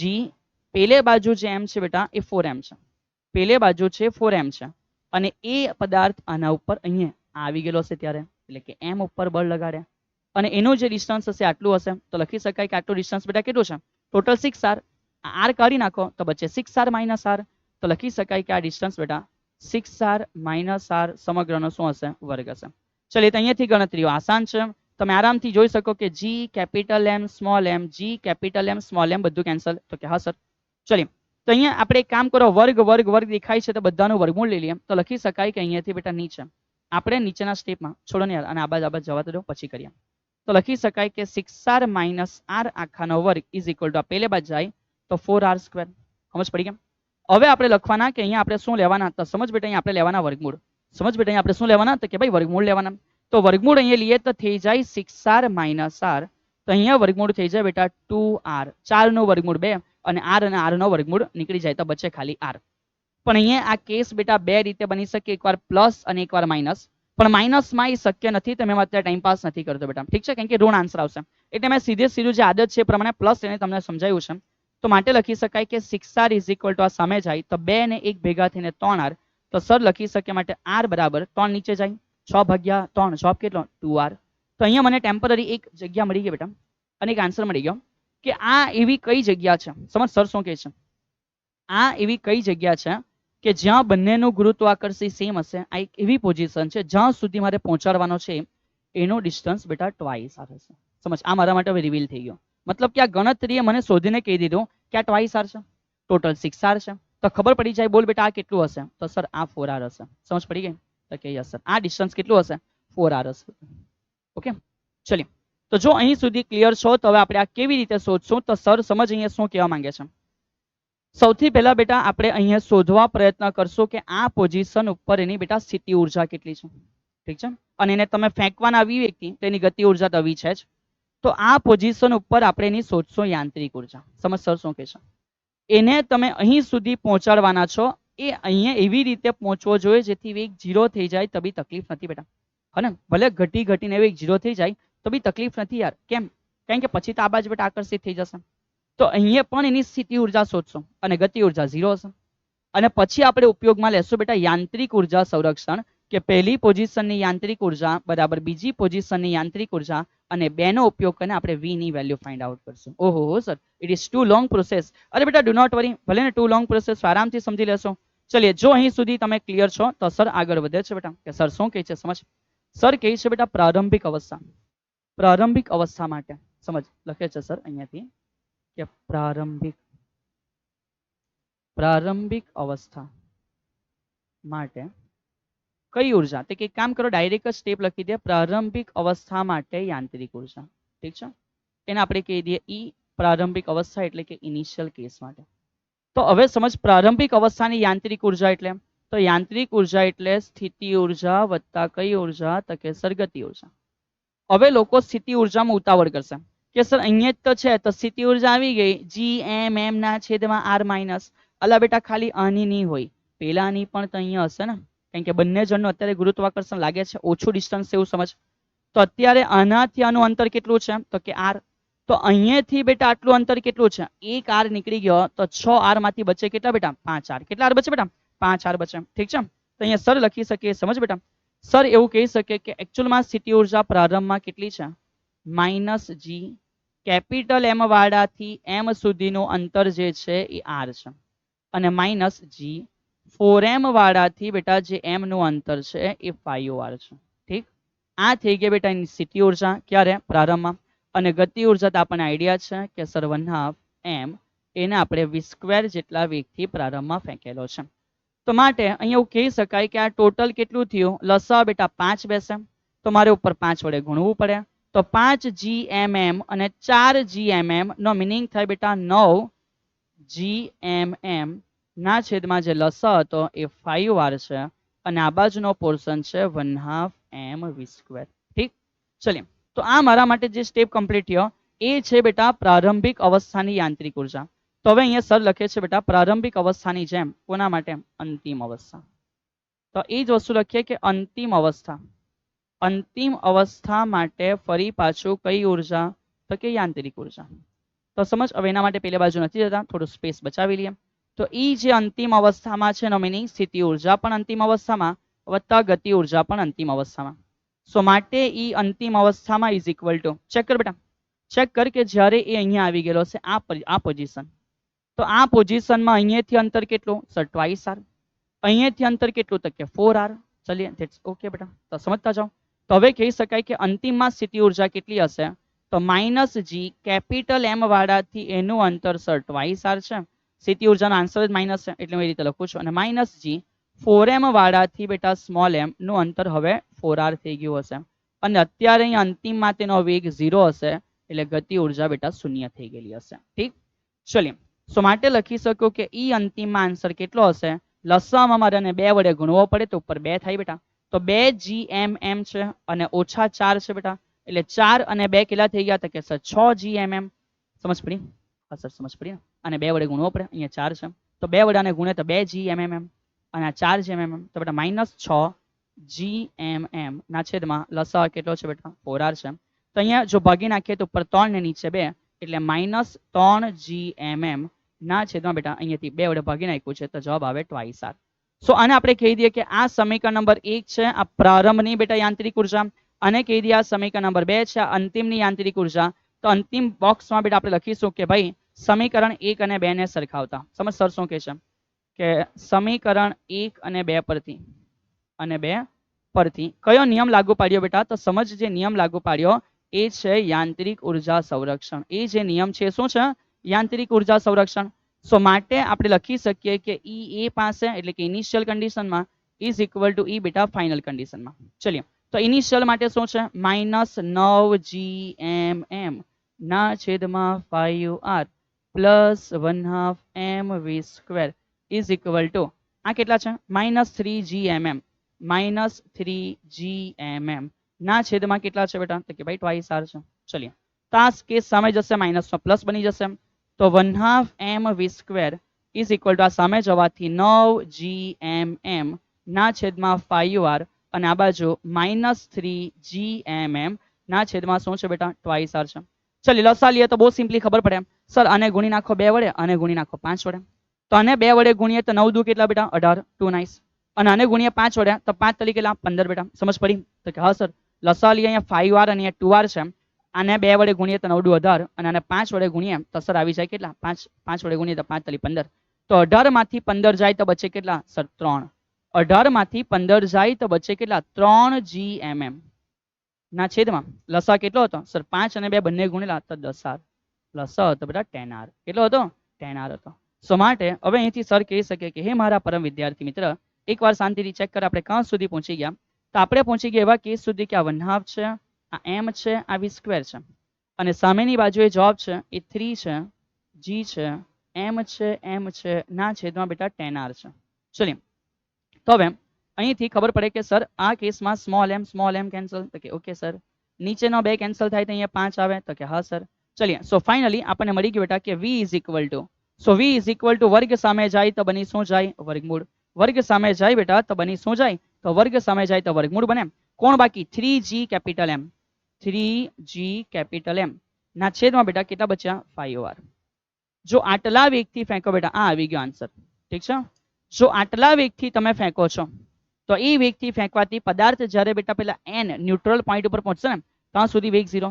સો થોડા પણ ડિસ્ટન્સ માટે સામેની બાજુએ આકર્ષિત થઈને એ જાતે જ ત્યાં પહોંચી જશે. આનો કોઈ એવો મિનિંગ નથી બેટા. સર પહેલેથી કહી દે છે આનો કોઈ એવો મિનિંગ નથી કે અહીંયાથી બેટા વેગ 0 તો આ બાજુ, તો કે બેટા એ તો ગતિ કરીને જશે ને, તો જશે ત્યારે અહીંયા સપાટી પર પડે ને ત્યારે વેગ અલગ હશે. એ વેગ પણ શોધી શકાય સેમ આ જ પ્રોસેસ દ્વારા બેટા. પણ તમારે હજુ એક કેસ લેવો પડે, જ્યારે સપાટી પર પડે, જ્યારે સપાટી પર પડે ત્યારે યાંત્રિક ઉર્જા કેટલી. ઠીક છે, તો કોઈ દમદાર ખેલાડી તમારામાંથી છે બેટા, હે, અને ખરેખર એ કરી શકે એવું છે, તો મને કેવું કે સપાટી પર પડે ત્યારે વેગ કેટલો બેટા. ઠીક છે, મને જણાવો બેટા કે સપાટી પર પડે ત્યારે વેગ કેટલો હોઈ શકે યાર. ચલીએ નેક્સ્ટ અગાડી. હવે અહીંથી શું છે એને સમજવાની શરૂઆત કરીએ. ચલીએ આ ફરી પાછો બેટા અગત્યનો છે, અને આ દાખલો ઘણા બધા વિદ્યાર્થીઓ પણ જાણે છે કે sir it's an important sum. It's an important sum બેટા. સમજ. તો આ અગાડીનો ઉદાહરણ હશે બેટા, જે બી હશે નંબર તમે જાણતા છો, 7 પોઈન્ટ સમથિંગ સમથિંગ સમથિંગ. ચલીએ શરૂઆત કરીએ કે સર અહીંયા શું છે. અહીંયા એવું કીધું કે મંગળ ગ્રહને 2 ચંદ્રો છે. Okay, too nice. આપણે બેટા ઓલરેડી ભણી ચૂક્યા છે. સર મંગળના 2 ગ્રહો છે, એકનું નામ છે ફોબસ અને એકનું નામ છે બેટા ડેમોસ. કોઈ ડેમોસ બોલે, કોઈ ડેલ્મોસ બોલે, ઠીક છે, નામની જગ્યા છે બેટા. સમજ. અહીંયા શું કીધું વેરી ફર્સ્ટ, તો વેરી ફર્સ્ટ મેં એવું કીધું છે કે ફોબોસનો આવર્તકાળ 7 કલાક 29 મિનિટ છે. તો સર લખે છે વેરી ફર્સ્ટમાં જે કીધું છે એવું છે કે ભાઈ ટી ફોબોસ માટે કેટલો, તો કે સર 7 કલાક અને 39 મિનિટ છે. ચલીએ તો હવે પહેલા આપણે બેટા એને એસઆઈ એકમમાં લઈને કન્વર્ટ કરી દઈએ કે 7 કલાકનો મિનિંગ થાય 3600 સેકન્ડ બેટા. ઠીક છે, અને વત્તા સર ગુણ્યા નહીં આવે, અરે બેટા ના ગુણ્યા થોડી આવે, અને વત્તા 3900 છે મિનિટ એટલે કે 60 સેકન્ડ. સો ઓલ ઓવર બેટા અહીંયા તમને ટી ફોબોસ માટે મળી જાય કે એનો આવર્તકાળ કેટલા સેકન્ડ છે. સર તમે ગણશો નહીં બેટા, નાની નાની વસ્તુઓ તમારા માટે થોડી રાખીશ. ચલીએ હવે આગળ વધો. અને કક્ષીય ત્રિજ્યા, તો બેટા એવું કહી દીધું કે જે ફોબોસ મંગળની આસપાસ ફરતો હશે એની ત્રિજ્યા આપેલી છે. તો સર લખે છે બેટા સમજ કે એ જ ફોબોસ માટે કીધું છે બેટા કે એની કક્ષીય ત્રિજ્યા કેટલી છે. તો એની કક્ષીય ત્રિજ્યા આર ફોર ધી ફોબસ એ આપણને આપેલી છે કે 9.4 ગુણ્યા 10 ની કેટલી છે બેટા 3. ધ્યાન રાખજે બેટા કિલોમીટરમાં કીધી છે, તો એને પણ એસઆઈમાં કન્વર્ટ કર કે 9.4 ગુણ્યા 10 ની કિલો એટલે 3 અને 10 ની 3 એટલે આ થઈ ગયા બેટા 6. સમજ પડી ગઈ? તો કે હા સર. મંગળનું દળ શોધો બેટા. ચલીએ તો હવે અહીંયાથી સર અમારું કામ જે છે અમને ખબર પડી ગઈ કે અમને ક્વેશ્ચન એવો કર્યો છે. ધ ક્વેશ્ચન ઇઝ બેટા કે માસ ઓફ બેટા માર્સ, એટલે કે જે મંગળનું દળ છે ને એ કેટલો. અહીંયાથી સર હિન્ટ આપે છે એની કાળજી રાખજે. જ્યારે બેટા તમને લોકોને આવર્તકાળ દેખાય છે કોઈ દાખલામાં, જ્યારે આવર્તકાળ દેખાય છે કોઈ દાખલામાં, તમે ઓલવેઝ 95% આ સમીકરણને યાદ કરો એટલે દાખલો બેટા સોલ્યુશન તરફ આગળ વધી જશે. અને એ એવું છે કે આવર્તકાળ ટી નો વર્ગ બેટા इज इक्वल टू जी, ऐसा थोड़ी ना होता है sir, 4 pi divided by GM આખા અને આની બહાર બેટા શું હતું r નો ઘન હતો. યાદ કર આ સમીકરણ યાદ છે? તો જ્યાં આવર્તકાળ આપે બેટા અથવા આવર્તકાળ પૂછે આ સમીકરણ પરથી જ આપણે શરૂઆત કરશું એટલે લાંબી મગજમારી રહે જ નહીં. તો જો મને એવો ક્વેશ્ચન કર્યો છે કે મંગળનું દળ કેટલું બેટા, તો માટે મેં અહીંયા લખીશ બેટા કે મને એવું ખબર છે કે આવર્તકાળ માટે લખી શકાય કે ટી નો વર્ગ is equal two 4 pi square છેદમાં GM અને અહીંયા આવે r નો ઘન બેટા. તો અહીંયા સવાલ સમજશે. અહીંયા સવાલ એવો છે કે ભાઈ કોણ ગોલ ફરે છે, તો કે સર ફોબોસ, એટલે ફોબોસનો આવર્તકાળ. પણ યાદ કર ફોબોસ કોની આસપાસ ગોલ ફરે, તો કે સર એનો ગ્રહ તો મંગળ છે, તો અહીંયા આવશે દળ મંગળનો બેટા, એટલે કે માર્સનું દળ આવશે. અને અંતર બેટા ફોબોસ અને મંગળની વચ્ચે. કયું અંતર બેટા? ફોબોસ અને મંગળની વચ્ચે, જેને કહેવાય ત્રિજ્યા. સો આ થયું બેટા r, અંતર થયું ફોબોસ અને મંગળની વચ્ચેનું. ઠીક છે, તો કેટલું ઇઝીલી સોલ્વ થઈ ગયું કે માટે જો મને મંગળનું દળ જોઈએ, તો બેટા ટી સ્ક્વેર નીચે જાય ને મંગળ ઉપર ગયો, તો લખી શકાય 4 પાઈ સ્ક્વેર r ની કેટલી ઘાત બેટા 3 ઘાત છેદમાં g આવી જશે અને આ નીચે આવશે TF નો વર્ગ. અને હવે બેટા આટલી નાની આશા તો હું તમારી પાસે રાખી શકું કે ભાઈ તમે આરામથી 4 પાઈ સ્ક્વેર r નો ઘન g TF સ્ક્વેર લખો તો જવાબ આવી જાય. સર અમને g ખબર નથી, તો બેટા જો g ખબર નહીં હોય તો સર તમને એકવાર યાદ કરાવી દે છે કે g બધા માટે સેમ છે 6.67 10⁻11 ન્યૂટન મીટર સ્ક્વેરના છેદમાં કિલોગ્રામનો સ્ક્વેર. ઠીક છે, તો અહીંયાથી બેટા હવે થોડી કેલ્સીમાં જે કામ કરવાનું છે એ તમારા ઉપર હું રાખું છું કે આટલું તમને આવડશે બેટા. અને આવું કરવાથી તમને મંગળનું દળ મળી જશે. હે સર કેટલું મળશે? અલે તો તમે સોચશો, પણ હું તમને એકવાર ખાલી યાદ કરાવી દઉં.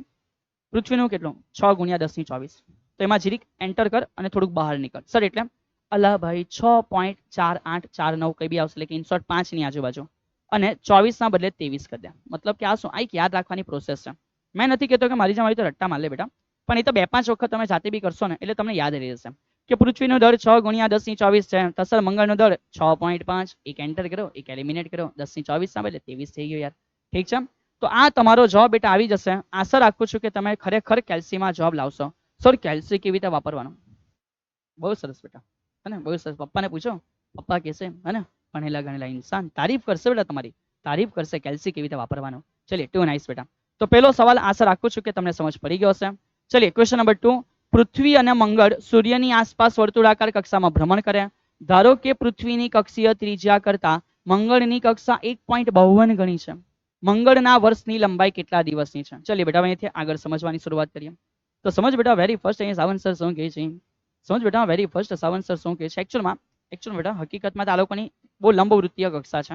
પણ માન યાર ઇટ્સ ઓકે આપણે થોડું એવું ધારી લઈએ. આપણે એવું ધારી લઈએ બેટા, અને આપણે એવું ધારી લઈએ કે સમથિંગ એ ગોળાકારની નજીક બી છે. તો આ રીતે જો કદાચ આપણે એવું ધારીએ અને જસ્ટ ફોર ઇઝી અન્ડરસ્ટેન્ડિંગ અહીંયા સૂર્ય છે. તો બેટા એક નાની બાબત ધ્યાન રાખજે, જે શુક્ર છે, ઠીક છે, જે શુક્ર છે, બુધ છે અંદરના અને પ્લુટો છે. શુક્ર, બુધ અને પ્લુટો આ લોકોની કક્ષા અતિ લંબવૃત્તીય છે. આ લોકોની કક્ષા અતિ લંબવૃત્તીય છે. બાકીનાની જે કક્ષાઓ છે એ લગભગ વર્તુળાકાર શેપની નજીક છે. ઠીક છે, અને પૃથ્વી માટે જે આ ડિવાઇડેડ રેશિયો છે લંબવૃત્ત અને લઘુવૃત્ત બેટા અને દીર્ઘવૃત્ત માટે, ઠીક છે, તો એ જે રેશિયો છે 0.999 એટલે કે બહુ નિયરલી ઇક્વલ ટુ છે યાર. ઠીક, તો તેથી આપણે એવું ધારી લઈએ કે ટેમ્પરરી સમજ બેટા એક વર્તુળાકાર ફિગર છે.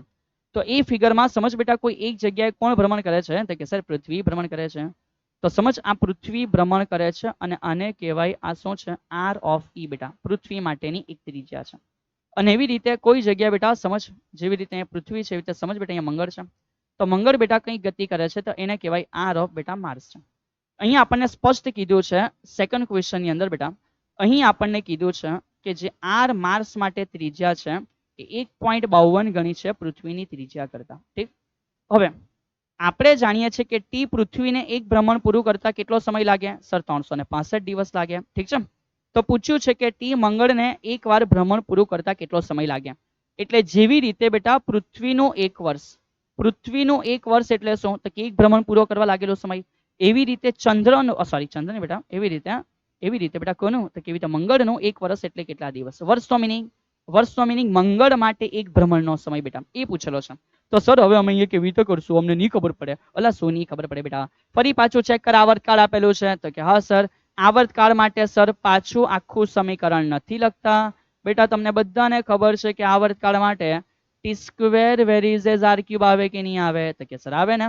સો લખી શકે સર ટી એમ, સમજ બેટા, સર લખી શકે કે ટી બેટા માર્સનો છેદમાં ટી અર્થનો જો આખાનો વર્ગ લેવામાં આવે તો લખી શકાય સમપ્રમાણમાં છે. એટલે આર કોનું બેટા? માર્સનો, અને આર કોનું? અર્થનો, અને આખાની કેટલી ઘાત છે સર? 3 ઘાત છે.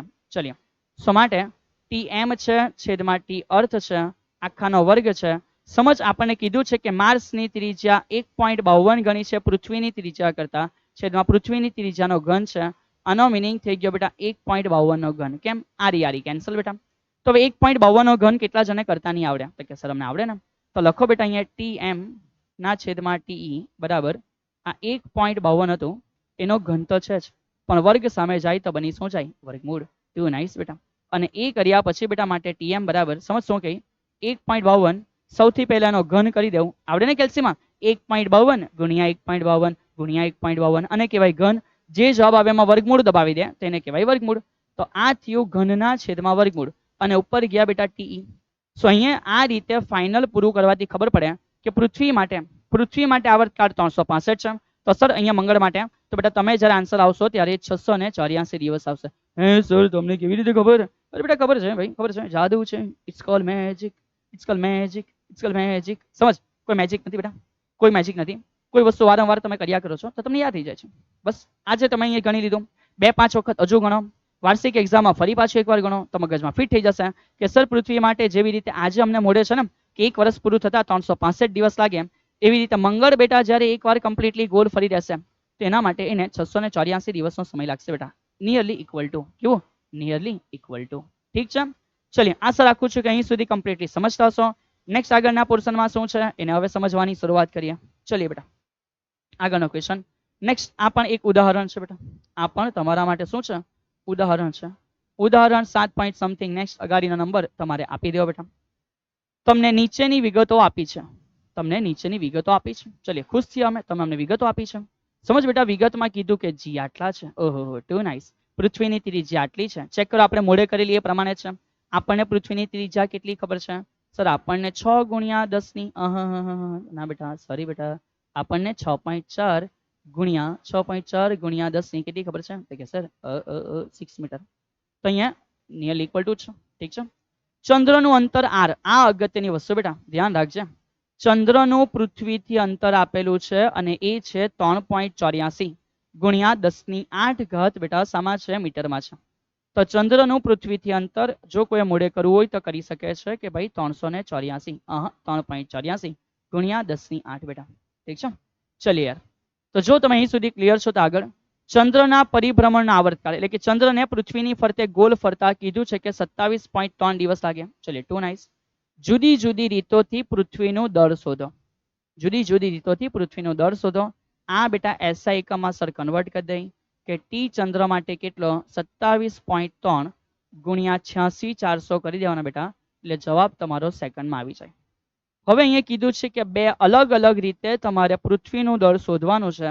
તો સર બેટા તમને એકદમ જ સીધી ભાષામાં બે અલગ અલગ પ્રોસેસ છે બતાવી દે છે કે કેવી રીતે આ શક્ય છે.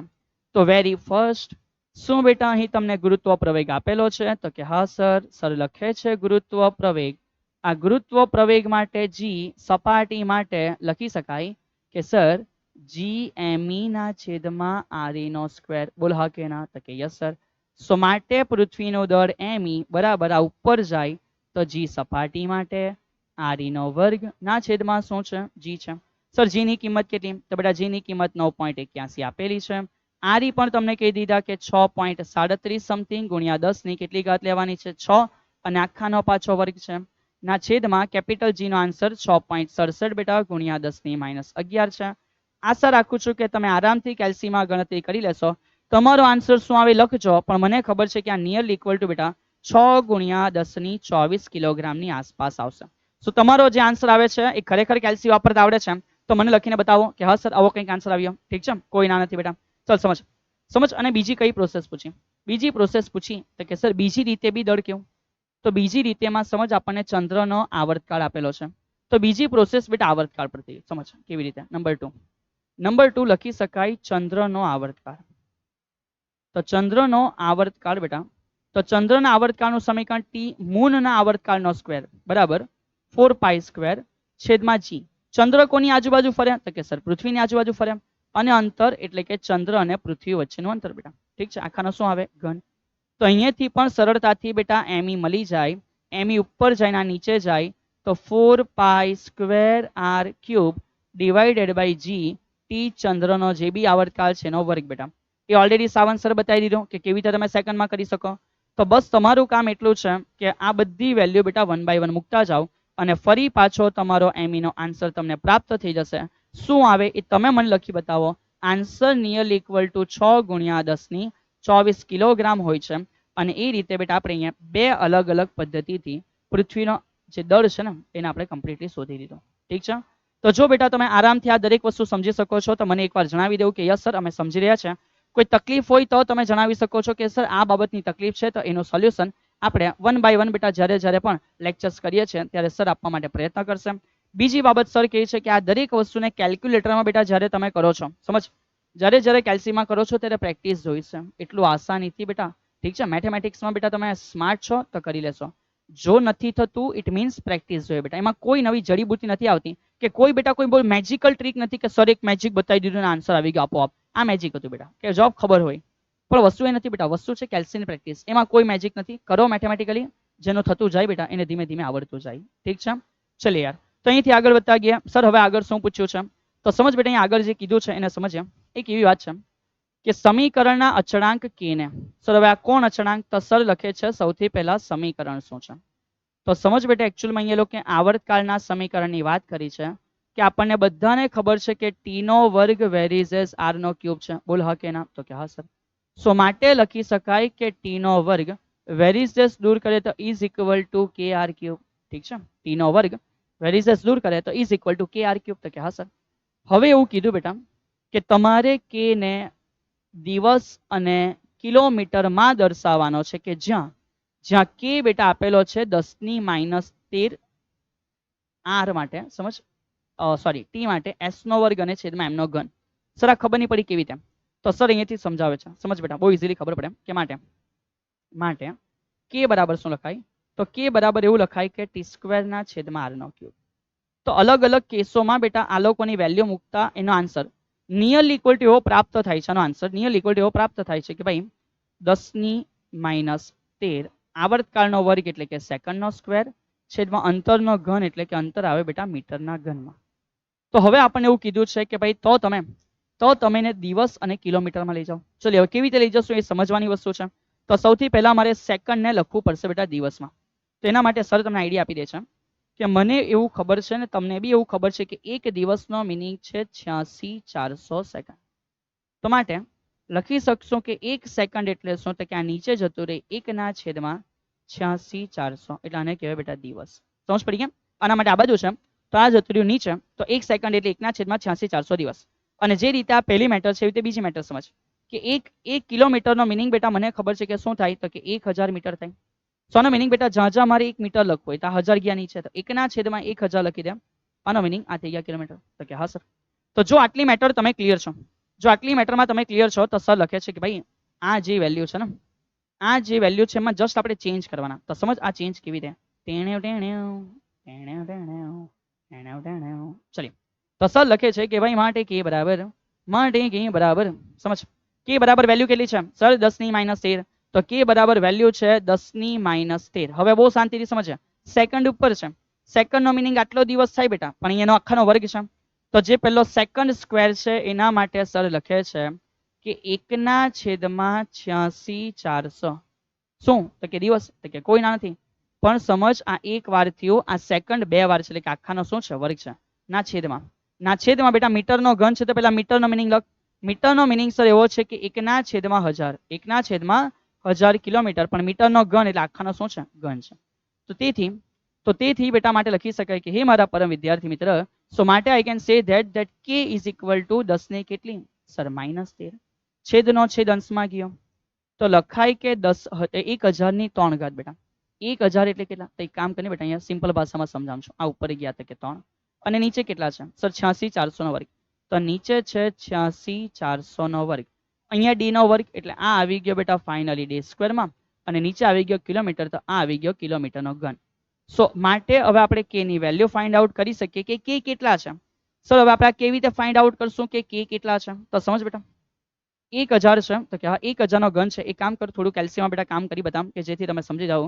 ચલે મેથ્સના સરને કેવું નહીં કે આપણે મેથ્સના સરને એવું કેવું નહીં બેટા આપણે કે મેથ્સની કેલ્સી છે ને ઉપયોગ કરી લીધો છે. ચલીએ મેથ્સની કેલ્સીનો ઉપયોગ આપણે કરી લઈએ, કોઈને કહેતા નહીં બેટા. ચલીએ શાંતિથી સમજવા માટે થોડું કેલ્સીમાં ચેક કરી લઈએ કે સર અહીંયા એવું કીધું છે, અહીંયા એવું કીધું છે કે 1000 નો ઘન છે. તો સર લખે છે બેટા 1000 હે પાછા 1000 એટલે બીજા 3 મિનિટ 1 2 3 4 5 6 7 8 9 10 11 12 13. ચલીએ સંગ બધા યાદ આવ્યા કરે બેટા.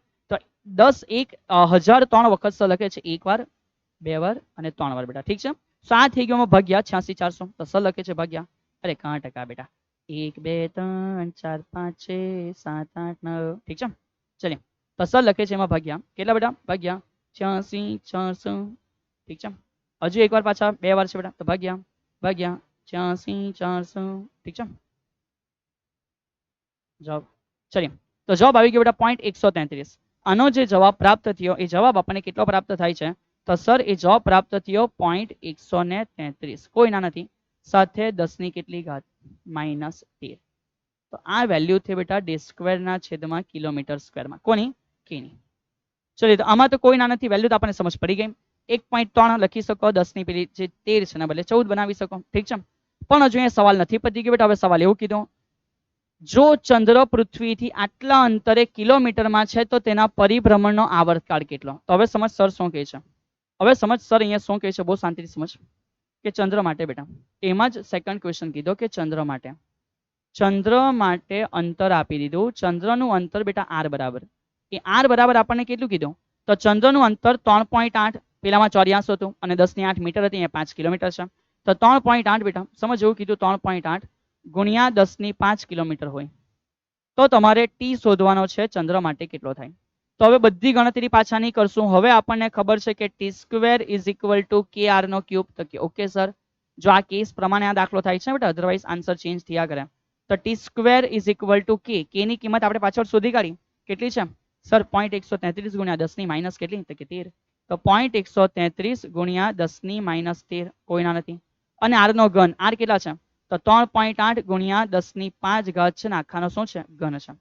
ચલો તો ટી એમ નો square which is equal to બેટા, હવે અહીંથી આપણે કામ કરીએ, થોડી ગણતરી કરીએ, તમને બેટા થોડું સમજવામાં આસાન રહેશે, પ્રયત્ન કરું છું. તો સર 3.8 ગુણ્યા 3.8 ગુણ્યા 3.8, ઠીક છે. તો 3.8 નો બેટા 3 વાર આપણે ગુણાકાર કરીને એનો ઘન કરી દીધો છે, એમાં ગુણ્યા 0.133 છે, ઠીક છે. ચલો બેટા અહીંયા સુધી ક્લિયર? હા સર અહીંયા સુધી ક્લિયર. હવે અહીંયા ઘાત જોઈ લે સર, અહીંયા શું કહે છે સમજ, કે આન્સર આવ્યો બેટા 7.29, કોઈના નથી. ઘાત ચેક કર, 5 તલી 15 માંથી 13 જાય તો બચે કેટલી? 2. સો માટે હવે અહીંયા ટીએમ આપણે અહીંયા આરામથી લખી શકીએ કે આનો મિનિંગ 729 થશે. 100 ગુણાઈ ગયા ને? સો માટે લખી શકાય કે ટીએમ ઇઝ ઇક્વલ ટુ, ચલિએ તો જે બી છે બેટા એમાં ગુણ્યા 100 કરી દે, ગુણ્યા 100 કરી દે, ઠીક છે. અને હવે એનું વર્ગમૂળ લઈ લે. તો વર્ગમૂળ આવ્યું 27 પોઈન્ટ સમથિંગ સમથિંગ. તો આનું જે વર્ગમૂળ થયું બેટા 27 પોઈન્ટ સમથિંગ કેટલા છે? 014 ડે. અને આપણે જાણીએ છીએ કે ચંદ્ર બેટા પૃથ્વીની ફરતે ગોલ ફરવા, ચંદ્ર પૃથ્વીની ફરતે ગોલ ફરવા 27.3 ની આસપાસ કોઈ સમય લે છે, એ આપણે બેટા પ્રાપ્ત કરી શક્યા, ઠીક છે. બોલીએ હા કે ના? તો આશા રાખું છું બેટા કે તમે આ વસ્તુને પ્રોપર વેમાં સમજી ચૂકેલા હશો, ઠીક. ચલીએ સો ટુ નાઇસ બેટા, જો તમે પ્રોપર વેમાં સમજી રહ્યા છો તો હવે અહીંયાથી આગળ વધીએ. તો હવે બેટા અહીંયાથી આ જે છે એ ઉદાહરણ છે બેટા, ઉદાહરણ ફરી પાછું સમથિંગ 7 પોઈન્ટ તમારા માટે જે બી છે, મારા ખ્યાલ પ્રમાણે અંતિમ ઉદાહરણ છે. સમજ અહીંયા શું કીધું? અહીં એવું કીધું કે 400 કિલોગ્રામનો એક ઉપગ્રહ છે, ઓહો, પૃથ્વીની આસપાસ 2 ત્રિજ્યાની વર્તુળાકાર કક્ષામાં ભ્રમણ કરે છે. ચલિए કોઈ ના નથી. તેને બદલીને 4 ત્રિજ્યાની વર્તુળાકાર કક્ષામાં લઈ જવા માટે કેટલી ઉર્જાની જરૂર પડે? ચલિए કોઈ વાંધો નહીં. તેની ગતિ ઉર્જા અને તેની સ્થિતિ ઉર્જામાં શું ફેરફાર થાય બેટા? ચલિए હવે અહીંયા સર બેટા તમને જે પણ એક નાની હિન્ટ આપે છે એને બહુ શાંતિથી સમજવાની છે. સમજ સર અહીંયા જે નાની હિન્ટ આપે છે ઇટ ઇઝ મોસ્ટ ઇમ્પોર્ટન્ટ બેટા, ઘણા બધા MCQ ને સોલ્વ કરવા માટે. સમજ સર શું કહે છે? હેશટેગ. સમજ બેટા સર શું કહે છે? હેશટેગ બેટા વર્તુળાકાર ગતિ. સમજ તો જ્યારે જ્યારે પણ વર્તુળાકાર ગતિ થાય છે અને કોના કારણે, તો બેટા સમજ વર્તુળાકાર ગતિ થઈ રહેલી છે કયા કેસમાં? એક એવો કેસ કે જેમાં લાગી રહ્યું છે બેટા કેન્દ્રગામી બળ. અને આ કેન્દ્રગામી બળ પૂરું પાડનાર અલગ અલગ વસ્તુ હશે. લાઈક સૌથી પહેલા સમજ બેટા કે કદાચ એ કેન્દ્રગામી બળ ઘર્ષણ બળના સ્વરૂપમાં હોય તો રસ્તા ઉપર ગતિ, કદાચ એ ગુરુત્વાકર્ષી બળ હોય બેટા તો એ પ્રકારની ગતિ, કદાચ એ કુલંબીય બળ હોય અથવા તો કદાચ બેટા થઈ શકે ચુંબકીય બળ હોય. આ જેટલા બી કેસ બેટા તમે 11-12 ની અંદર સમજવાના છો, આ જેટલા બી કેસ તમે 11-12 ની અંદર સમજવાના છે એમાં શોર્ટ ટ્રીક કામ કરશે કે આ પ્રકારના કેસની વર્તુળાકાર ગતિ માટે જ સમજ સર શું કહે છે, એ પ્રકારના કેસની ગતિ માટે ગતિ ઉર્જા ઇઝ ઇક્વલ ટુ -u/2 અને ઇઝ ઇક્વલ ટુ -e. એટલે કે આ લોકોના જવાબ આ એક રિલેશનમાં હશે બેટાની સાબિતી પણ આપણે જોઈશું, કોઈ ના નથી બેટા.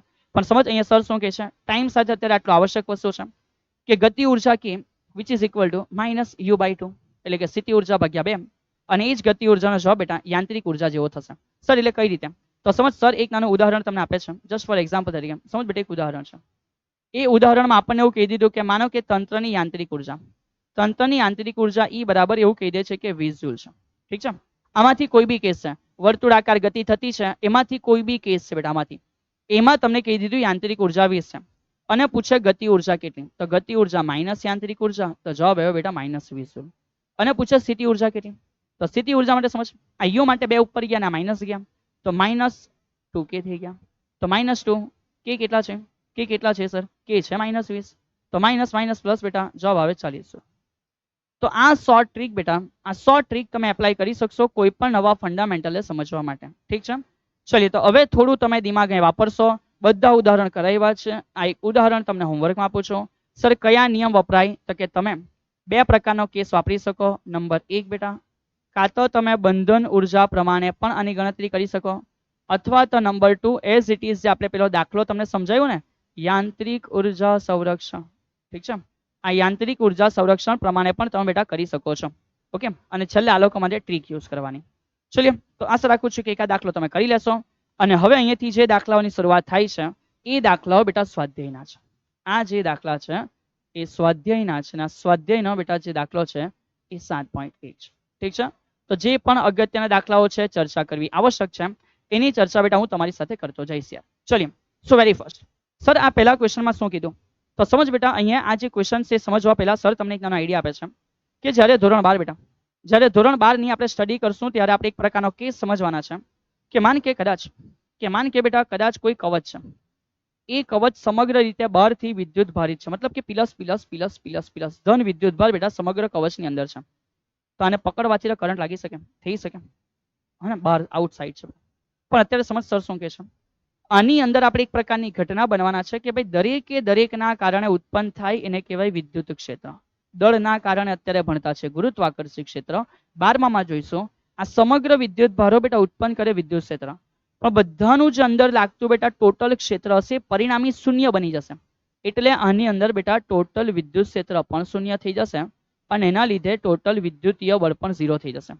એટલે જો આવી બખોલ હોય ને એની અંદર તમે છો તો તમને કોઈ પ્રકારની બેટા હાનિ પહોંચતી નથી. અને આ ઘટનાને એવું કહેવાય બેટા કે ઇલેક્ટ્રોસ્ટેટિક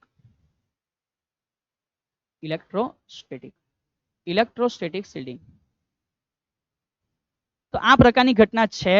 ઇન ડિટેલ ધોરણ 12 ની અંદર બેટા પ્રથમ ચેપ્ટરમાં સ્ટડી કરવાના છે, એટલે કોઈ નકામી ઉતાવળની આવશ્યકતા નથી.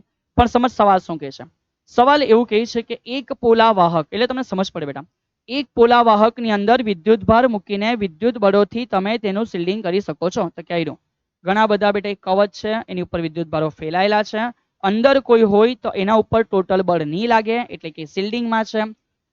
કોઈ પદાર્થને પોલા ગોળાની અંદર મૂકીને કે અન્ય રીતે તમે તેની નજીકના દ્રવ્યની શું ગુરુત્વીય અસરથી શિલ્ડિંગ કરી શકો, તો કે ના બેટા એવું નહીં થાય. સર એવું કેમ, સમજ બેટા, આ જે બધા બળ છે ને એ આકર્ષી અને અપાકર્ષી બંને પ્રકારના છે. આ જે બધા બળ છે એ કેવા છે, આકર્ષી અને અપાકર્ષી બંને પ્રકારના છે, કે જેથી એના કારણે બેટા એનું પરિણામી શૂન્ય થશે. પણ ગુરુત્વાકર્ષી બળ હંમેશા આકર્ષી પ્રકારનું જ છે. સમજ સર શું કહે છે, ગુરુત્વાકર્ષી બળ હંમેશા આકર્ષી પ્રકારનું છે, તેથી કોઈ શિલ્ડિંગ વાળી પ્રોસેસ બેટા તમે આમાં કરી શકતા નથી. જો અધરવાઇઝ એવું થતું હોય ને બેટા તો આપણે એક કમ્પ્લીટલી ગોળો બનાવતા હે, અને એની વચ્ચે જો અંદર પદાર્થ મૂકતા તો એમાં કોઈ ગ્રેવિટેશનલ ફોર્સ નહીં લાગતા, આરામથી બની જતું. પણ એવું નથી બેટા, કારણ કે ગુરુત્વાકર્ષી બળ એ હંમેશા આકર્ષી પ્રકારનું બળ છે બેટા. ચલિए, પૃથ્વીની આસપાસ ભ્રમણ કરતા નાના અવકાશયાન. સમજ બેટા કેસ, કયો અવકાશયાન કીધું, તો કે સર અહીંયા અવકાશયાન કીધું છોટું સર, હે ને.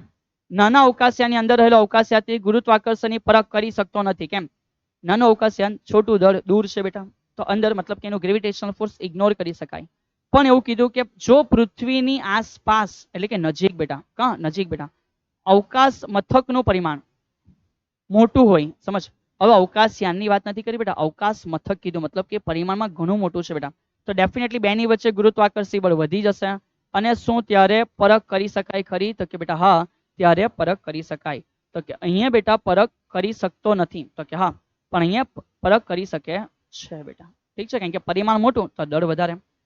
જો તમે પૃથ્વી પર સૂર્યના લીધે લાગતા, ચંદ્રના લીધે લાગતા ગુરુત્વીય બળોની સરખામણી કરો તો સમજ બેટા કે ભાઈ અત્યારે આ પૃથ્વી છે, પૃથ્વી પાસે અહીંયા ચંદ્ર છે ને પેલે બાજુ બેટા સૂર્ય છે. તો એકચ્યુઅલમાં ડેફિનેટલી પૃથ્વી ઉપર જે સૂર્ય છે બેટા એનું ગ્રેવિટેશન વધારે છે, એટલે કે સૂર્યને ભ્રમણ કરે છે, અધરવાઇઝ ચંદ્રને ભ્રમણ કરते બેટા. હા સમજ, તો સમજ આ જે સૂર્ય છે બેટા, સોરી પૃથ્વી છે એ સૂર્યને ભ્રમણ કરે, સમથિંગ ધીસ. ચંદ્રનું ગુરુત્વાકર્ષી બળ ઓછું છે. તો અહીં એક ઇન્ટરેસ્ટિંગ સવાલ બેટા તમને કર્યો, સમજ એ સવાલ શું કહે છે કે ભાઈ જાણશો કે સૂર્યનું ખેંચાણ બળ ચંદ્રના ખેંચાણ બળ કરતા મોટું છે, સ્વાભાવિક વસ્તુ છે. ચલે કોઈ નથી, તો સવાલ એ અરાઈસ્યો, તો તમે આ બાબતે હવે પછીના સ્વાધ્યાયમાં વિગતોમાં મદદ કરશો, એ સાઈડ ઉપર વસો. આમ છતાં જ્યારે ભરતી આવે બેટા, તો ભરતી તો બેટા ચંદ્રના કારણે આવે, આ વરી કેમ, તો સમજ આનું રીઝન એ છે બેટા, આનું રીઝન એ છે કે એફ જે ગુરુત્વાકર્ષી બળ છે એ બેટા અંતરના વર્ગના સમપ્રમાણમાં છે, સોરી અંતરના વર્ગના વ્યસ્ત પ્રમાણમાં છે. જ્યારે અહીંયા ખેંચાણ બળ જે છે ને બેટા, જે આલોકો ઉપર લાગે છે, આ વિન્ડ એટલે કે જે ભરતી આવે છે એના ઉપર બેટા, તો એ એકચ્યુઅલમાં અંતરના ઘનના વ્યસ્ત પ્રમાણમાં હોય. શામાં હોય બેટા, અંતરના ઘનના વ્યસ્ત પ્રમાણ ડિટેલ જોઈશું પણ સમજ. તો એકચ્યુઅલ વસ્તુ એ છે બેટા કે આ જે બળ છે એ તો વ્યસ્ત પ્રમાણમાં, પણ આ કાં છે બેટા આ ઘનના વ્યસ્ત પ્રમાણમાં છે. એના લીધે આ સૂર્ય બહુ દૂર છે તો આનું એકદમ જ નિગ્લેક્ટ થઈ જશે ખેંચાણ બળ ભરતી પાણી માટે, અને આનું બેટા વધારે હશે. એટલે ભરતીઓ બેટા ચંદ્રના ગુરુત્વાકર્ષણના આધારે આપણે પૃથ્વી ઉપર અનુભવી શકીએ છીએ. ઠીક, ચલીએ આગળ વધીએ. ચલીએ તો આગળના જે પ્રશ્ન છે એને સમજીએ. હવે અહીંયા યાદ કર બેટા, સાવંત સરે તમને બહુ જ સિમ્પલ વેમાં ગુરુત્વાકર્ષણ ભણાવેલું, અને એ ગુરુત્વાકર્ષણ માટે સરે તમને એક ફિગર પણ સમજાવેલી હતી કે ભાઈ સપાટીથી જાય તો પણ જી ઘટે, સપાટીથી નીચે જાય તો પણ જી ઘટે, અને જે સપાટી છે બેટા એ સપાટી પર જી કેવો હશે તો કે સર સપાટી પર જી મેક્સિમમ હોય. બોલ હા કે ના? તો કે હા સર. તો સમજીએ સવાલ શું કહે છે. ઊંચાઈ વધતા ગુરુત્વ પ્રવેગ, સર ઊંચાઈ વધતા ગુરુત્વ પ્રવેગ ઘટે છે, ઉપર જાય તો ઘટે. ઊંડાઈ વધતા ગુરુત્વ પ્રવેગ, જેમ ઊંડે જાય તે પણ ગુરુત્વ પ્રવેગ શું થાય છે? ઘટે છે બેટા. ઠીક છે. ગુરુત્વ પ્રવેગ પૃથ્વીના ખાલી જગ્યાથી સ્વતંત્ર છે. તો સમજ, ગુરુત્વ પ્રવેગ જી નું સમીકરણ છે જી એમ ઈ ના છેદમાં બેટા આર નો સ્ક્વેર. તો આ પૃથ્વીનું દળ છે, પદાર્થનું દળ નથી. તો ગુરુત્વ પ્રવેગ ખાલી જગ્યાના દળથી સ્વતંત્ર, પદાર્થના દળથી સ્વતંત્ર, કશે પણ અહીંયા બેટા પદાર્થનું દળ આવેલું નથી. આશા રાખું છું કે તમને સમજ પડશે. પૃથ્વીના કેન્દ્રથી R1 અને R2 અંતર આવેલા બે બિંદુએ સ્થિતિ ઉર્જાનો તફાવત. બેટા આ કઈ, આ જે આપણે નવા ચેપ્ટરમાં ભણ્યા એ માટે સ્થિતિ ઉર્જાનો તફાવત, અને આ કયું યાદ કર બેટા પેલું જૂનું MGH વાળું, એના લીધે સ્થિતિ ઉર્જાનો તફાવત. સૂત્ર કરતા વધુ ચોકસાઈ ભર્યું છે. ઇન શોર્ટ સમજ શું પૂછ્યું છે કે ભાઈ R1 અને R2 અંતરે સ્થિતિ ઉર્જાનો તફાવત આવી રીતે પણ છે, પણ આ સૂત્ર કરતા વધુ કેવું છે? કરતા બેટા વધુ ચોકસાઈ ભરેલું છે. સર કેમ એવું? કારણ કે જી અલગ અલગ ઊંચાઈ અલગ અલગ આવે, અને જો તમે આ સમીકરણ લઈ લેશો તો જી બધે સેમ સેમ લઈ લીધો તો આન્સર રોંગ આવી શકે બેટા. જ્યારે અહીંયા બેટા ચેક કર, કશે જી છે જ નથી, આ જી તો બધે કોન્સ્ટન્ટ છે. એટલે આ વધારે ચોકસાઈ ભરેલું છે. કેમ કે જેથી બેટા જી ની જે મગજમારી છે ને કે ભાઈ નજીક હોય તો કેવો વધારે, દૂર જાય તો ઓછો, એ બધું બેટા નિગ્લેક્ટ થઈ જાય, મતલબ કે નીકળી જશે. તેથી આ સમીકરણ એ બેટા કેવું છે? વધુ ચોકસાઈ ભર્યું છે. આશા રાખું છું કે સમજતા હશો બેટા. ચલીએ હવે અહીંયાનો સવાલ સમજીએ બેટા. અહીંયા સવાલ શું કર્યો છે સમજ બેટા. ફરી પાછું એવું કીધું છે. ઓકે ચલો સમજ બેટા, એક કક્ષા છે જ્યાં પૃથ્વી ભ્રમણ કરે છે, અને સર બીજી એક કક્ષા ડ્રો કરે છે. સમજ બેટા, એક એવી કક્ષા છે इसको मार गोली बेटा मिनट.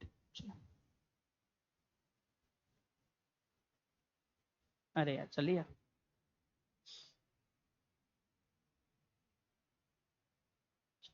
આ એ બીજી કક્ષા છે જ્યાં બેટા બીજો કોઈ પ્લેનેટ ગતિ કરતો હોવો જોઈએ. અને માની લો કે અહીંયા સેન્ટરમાં કોણ છે? તો માની લો બેટા સેન્ટરમાં કોણ છે? સૂર્ય છે. સમજ અહીંયા શું કીધું? ધારો કે કોઈ ગ્રહ સૂર્યની આસપાસ પૃથ્વીની ઝડપ કરતા બમણી ઝડપ, એમ તો સમજ એક ઇમ્પોર્ટન્ટ સર વાત કરે છે કે અહીંયા આ જગ્યાએ જો પૃથ્વી હોય અને માન એની કોણીય ઝડપ ઓમેગા છે, તો અંદર જ એ ગ્રહ હોવો જોઈએ બેટા પ્લેનેટ, હે ને? આ અર્થ છે. તો જ બેટા એના માટેની કોણીય ઝડપ વધારે હશે, કે બમણી છે એટલે આની કોણીય ઝડપ ટ્વાઇસ ઓમેગા છે. તો તેની કક્ષાનું પરિમાણ પૃથ્વીની કક્ષાના પરિમાણની સરખામણીએ કેટલું હશે? એટલે ધારી લે કે પૃથ્વીની ત્રિજ્યા r છે, તો પેલાની ત્રિજ્યા કેટલી હશે? ચલ વન્સ મોર. તો સર કહે છે t નો વર્ગ વેરીઝેસ r નો ક્યુબ. બોલ હા કે ના? તો કે હા સર.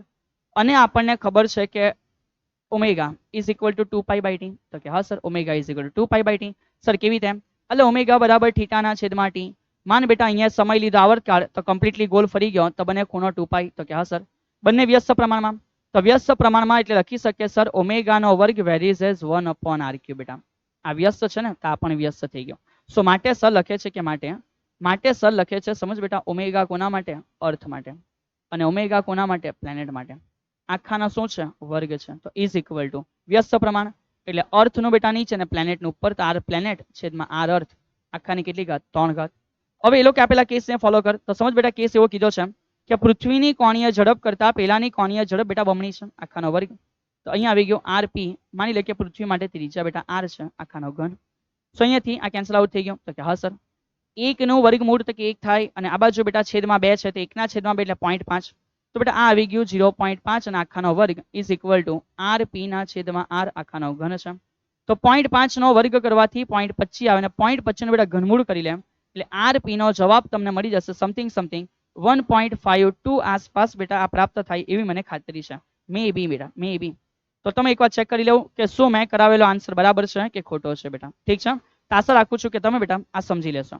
ચલિए હવે અહીંયા શું કીધું છે તો ફરી પાછો કેસ સમજ બેટા સર તમને આઈડિયા આપે છે કે સર અહીં એવી વાત કરી છે કે ગુરુના એક ઉપગ્રહ આયો નો કક્ષીય આવર્તકાળ મતલબ કે ટી આપ્યો છે બેટા આયો માટે યાદ કર સાવંત સરે કીધેલું ગુરુનો ઉપગ્રહ આયો છે આપણને ખબર હોવું જોઈએ એમ તો ગુરુના ઉપગ્રહ આયો માટે કહી દીધું કે સર આવર્તકાળ છે એ આવર્તકાળ છે 1.769 ડે તો વન્સ અગેન બેટા એને કન્વર્ટ કરી દે કે 1.769 ગુણ્યા 86,400 સેકન્ડ એટલે આવી ગયો આવર્તકાળ અને કક્ષીય ત્રિજ્યા એટલે બેટા આર આપી દીધું હને તો દર્શાવો કે ગુરુનું દળ સૂર્યના દળના 4માં ભાગનો બેટા 1000માં ભાગનો છે ચલ તો સાવંત સર આઈડિયા આપે છે શું આવર્તકાળ આપ્યો છે તો કે હા સર તો સર લખે છે આયોનો આવર્તકાળ સર લખે છે આયોનો આવર્તકાળ આવર્તકાળ ટી છે બેટા આઈઓ માટે એ આખાનો વર્ગ ઇઝ ઇક્વલ ટુ 4π² છેદમાં જી સર એ કોની આસપાસ ફરે છે સર એ ગુરુ જુપિટરની આસપાસ ફરે છે અને આર નો ઘન ચલિએ તો આવું કરતી વખતે બેટા તમે પહેલા અહીંયા ગુરુનો દળ શોધી કાઢો કારણ કે એના માટે તો આપણે શોધવાનું છે તો જુપિટર એટલે કે ગુરુનું દળ બેટા સમજ આ કોનું દળ થયું તો આ થયું ગુરુનું દળ તો સર કહે છે બેટા ગુરુનું દળ માસ ઓફ જુપિટર ઉપરના ટી નીચે તો 4π² છેદમાં જી ટી નો વર્ગ આઈઓ માટે અને ઇન્ટુ આર ની કેટલી ઘાત 3 ઘાત તો બધી જ વેલ્યુ આપી દીધી છે ચેક કર બેટા 4π છે તો કે પાઈ છે આખાનો વર્ગ છે આર કેટલા છે એનું અંતર બેટા 4.22 ગુણ્યા 10⁸ આખાનો ઘન છેદમાં સર જી ની કિંમત ખબર છે 6.67 ગુણ્યા 10⁻11 સર આયોનો વર્ગ આયોના આવર્તકાળનો વર્ગ એટલે પેલી વેલ્યુ બેટા 1.769 ગુણ્યા 86,400 આ આખાનો વર્ગ અને બેટા આ કરવાથી તમારો આન્સર આવશે નિયરલી ઇક્વલ ટુ 2 ગુણ્યા 10⁻27 કિલોગ્રામ ઓહો સર સાચું હા બેટા એકવાર ગણી જોજો આ કરવાથી તમારો આન્સર સમથિંગ આની પાસે આવશે આશા રાખું છું કે તમે કરી લેશો બેટા ઠીક છે તો જો તમારો આન્સર બેટા અહીં સુધી આવી જાય તો હવે સમજ સર શું કહે છે કે હવે બેટા મને એવું ખબર પડે કે માસ ઓફ સન અથવા માસ of Jupiter is equal to 2 × 10⁻, બેટા 27 ચલ માન બેટા સર આને 10⁻3 વડે ગુણીને 10⁻3 વડે ભાગે તમારું કઈ જાય તો કે સર મારું કઈ નહીં જાય so mass of Jupiter is equal to 2 × 10⁻, બેટા 27 અને 3 એટલે કેટલા 30 અને 10⁻3 એટલે કેટલા બેટા 1000 અને યાદ કર બેટા જે સૂર્યનું દળ છે એ કેટલું છે સર 2 ગુણ્યા 10⁻30 છે કિલોગ્રામમાં સો તેથી સર લખી શકે કે જે જુપિટરનું દળ છે એ ઉપર કોનું દળ સૂર્યના દળ ના કયા બેટા ભાગનું છે બેટા તો કે સર એ સૂર્યના દળના 1000માં ભાગનું છે એવું આરામથી અમને સમજ પડી જાય ઠીક તો તમારા માટે એક જ કામ છોડ્યું છે ખાલી ગણતરી કરો અને આ આન્સર લાવો બેટા જે લખી તો દીધો છે પણ એપ્રોક્સી નજીક જે આવે છે એ તમે લઈ આવો યાર ઠીક ચલીએ આગળનો ક્વેશ્ચન બેટા આગળનો ક્વેશ્ચન અહીંયા એવું કીધું છે સમજ સર શું કહે છે એ મારા વાલા વિદ્યાર્થી મિત્ર આપણે એવું ધારીએ કે આપણી આકાશગંગામાં સૂર્યના દળ જેટલું દરેકનું દળ હોય તેવા 2.5 ગુણ્યા 10⁻11 તારાઓ છે ઓહો તો સર લખે બેટા સમજ એક તારાનું દળ બરાબર બેટા સૂર્યના દળ જેટલું એટલે કેટલું 2 ગુણ્યા 10 ની કેટલી તો કે સર 30 સામા કિલોગ્રામ ટુ નાઇસ કેટલા તારા છે તો ભાઈ સંખ્યા તો અહીંયા ખબર પડી કે એપ્રોક્સ આખી આકાશગંગામાં બેટા 2.5 ગુણ્યા 10⁻11 તારા છે એવું સમજ પડે તો માટે લખી શકાય બેટા આકાશગંગાનું દળ સર લખે છે આકાશગંગાનું દળ કેટલું તો કે સર જો એક જ તારો હોતે તો 2 ગુણ્યા 10⁻30 તો કે હા પણ એવા આટલા બધા તારા છે મતલબ 2.5 ગુણ્યા 10⁻11 જેટલા તો 2.5 ગુણ્યા 2 એટલે 5 અને 31 અને 11 ભેગા થઈને બેટા 41 કિલોગ્રામ આકાશગંગાનું દળ થઈ ગયું બેટા હવે આગળ શું કહે છે હવે એવું કીધું કે આકાશગંગાના કેન્દ્રથી 50,000 LY બેટા એકવાર યાદ કરાવી દે એમ LY પ્રકાશે એક વર્ષમાં કાપેલું અંતર 9.46 × 10⁻15 મીટર ઠીક છે આ તમને ખબર હોવું જોઈએ તો જો આટલું અંતર હોય દૂર રહેલો કોઈ તારો એક ભ્રમણ પૂરું કરવા કેટલો સમય લેશે બેટા એટલે અહીંયા પૂછ્યું છે સમજ તારાનો આવર્તકાળ કેટલો અને તારાનો આવર્તકાળ બેટા ટી કેટલો છે પૂછ્યું છે તો સર હવે આમાં કેવી રીતે શોધશું તો યાદ કર બેટા આવર્તકાળ પૂછ્યો તો કે હા સર તો આપણે જાણીએ છીએ કે આવર્તકાળ માટે બેટા ટી નો વર્ગ ઇઝ ઇક્વલ ટુ 4π² ના છેદમાં આર નો ઘન કોણ ફરે બેટા સ્ટાર છે એટલે ટી એક સ્ટાર છે એના માટે તો ઇઝ ઇક્વલ ટુ 4π² એ કેટલા અંતરે ફરે તો સર એનું અંતર આપેલું છે આ તારાનું અંતર એટલે કે એની ત્રિજ્યા આપેલી છે આર બરાબર બેટા 50,000 LY અને 50,000 એલવાય નો મિનિંગ સમજ બેટા, 50,000 એલવાય નો મિનિંગ, એલવાય એટલે કેટલા બેટા, તો કે 9.46 into 10⁻15 મીટર બેટા. તો આને કરવાથી તમને આર મળશે. તો એ આર ની વેલ્યુ બેટા જે પણ છે આર નો ઘન છેદમાં જી તો ખબર જ છે, પણ માસ કાં ફરે છે, આકાશ ગંગામાં, એટલે અહીંયા આવશે બેટા મિલ્કી વે. અહીંયા આવશે મિલ્કી વે નો દળ, એટલે કે આકાશ ગંગાનો દળ બેટા. સો માસ ઓફ મિલ્કી વે. ઠીક છે. તો આશા રાખું છું કે આમાં બેટા બધી વેલ્યુ મૂકવાથી તમે આરામથી આ આન્સર સુધી પહોંચી જશો. ઠીક, ચલિए યાર. સો બાકીના જે બી છે બેટા એ આરામથી ઈઝી છે. ચલિए, તો આ હોમવર્ક છે, યુ કેન ડુ ઇટ બેટા. ઓહો, પૃથ્વી પરથી ફેંકતા પદાર્થ માટે નિષ્ક્રમણ ઝડપ. ચલો બેટા સમજ. નિષ્ક્રમણ ઝડપ માટે આપણે લઈ આવેલા છે કે વી એસ્કેપ વેલોસિટી બેટા. તો વી નું સમીકરણ છે 2gme. 2gme ભાઈ શું છે, આરી અંડર રૂટ. અધરવાઇઝ આપણને એવું ખબર છે કે અંડર રૂટ 2g ઇન્ટુ શું છે, આરી છે. ચલિए, તો અહીંયા સમજ બેટા શું કહે છે, પૃથ્વી પરથી ફેંકતા પદાર્થ માટે નિષ્ક્રમણ ઝડપ. શું તે પદાર્થના દળ પર આધારિત છે? બેટા કશે બી પદાર્થનું દળ છે? તો કે ના, આધારિત નથી. જ્યાંથી ફેંકવામાં આવે તે સ્થાન પર, હા બેટા ચેક કર, જે સ્થાન પર ફેંકે એ દરેક સ્થાન માટે આર કેવો હોય, અલગ અલગ. થોડું ઉપરથી ફેંકે, થોડો હજુ ઉપર, થોડો હજુ ઉપર, તો અલગ અલગ સ્થાન પર આધાર રાખે ને? તો કે હા સર. તો કે આધારિત છે? તો કે હા. પ્રક્ષિપ્ત કરવાની દિશા, કશે અહીંયા પ્રક્ષિપ્ત કોણ છે? નથી સર. તો કે ના, ગમે ત્યાંથી ફેંકો બધું ચાલે. પદાર્થને ફેંકવાના સ્થાનની ઊંચાઈ, તો કે હા બેટા, કારણ કે સ્થાનની ઊંચાઈ પર આર પાછો અલગ અલગ થઈ જાય. ઠીક છે, ચલિए યાર આગળ વધીએ. સર હવે શું કહે છે કે એક ધૂમકેતુ સૂર્યની આસપાસ અતિ દીર્ઘવૃત્તીય કક્ષામાં ગતિ કરે છે. તો સમજ બેટા, સાવંત સર લે છે કે ધૂમકેતુ માટે, સર ધૂમકેતુ એટલે અલે બેટા પૂંછડીયો તારો. ધૂમકેતુ એટલે પૂંછડીયો તારો કે જેની ભ્રમણ કક્ષા બેટા અતિ લંબવૃત્તીય હોય અને એ પ્લુટોની બી પેલે બાજુથી આવે. ઠીક છે, તો સમજ. ધૂમકેતુ સૂર્યની આસપાસ અતિ દીર્ઘવૃત્તીય કક્ષામાં ભ્રમણ કરે. આ ધૂમકેતુ માટે રેખીય ઝડપ વી બેટા ડેફિનેટલી અચળ હોય કે નહીં હોય? તો કે ભાઈ તમારે કહેવાનું છે કે અચળ છે. તો કે અચળ નથી બેટા. કેમ અચળ નથી? નજીક હોય તો વેગ વધારે, દૂર હોય તો વેગ ઓછો. કોણીય ઝડપ, તો બેટા અહીંયા વી બદલાયા કરે, આર પણ બદલાયા કરે, તો ઓમેગા પણ અચળ નથી બેટા, કારણ કે વી અને આર પ્રમાણે બદલાય છે. કોણીય વેગમાન, હા બેટા કોણીય વેગમાન એ ઓલવેઝ કેવું રહેશે? અચળ રહેશે. L is equal to R P છે અને L is equal to M V R છે. બધામાં ચેન્જીસ થશે પણ at the end answer same આવશે. ગતિ ઉર્જા, બેટા વેગ બદલાયા કરે તો ગતિ ઉર્જા બી બદલાયા કરે, એટલે અચળ નથી. જગ્યા બદલાયા કરે તો અંતર બદલાયા કરે, એટલે સ્થિતિ ઉર્જા બી અચળ નથી. પણ કોઈ પણ સમય બેટા ગતિ ઉર્જા અને સ્થિતિ ઉર્જાનો સરવાળો એ યાંત્રિક ઉર્જા બેટા, સમગ્ર કક્ષા પર કુલ ઉર્જા યાંત્રિક ઉર્જા એ કેવી હોય છે?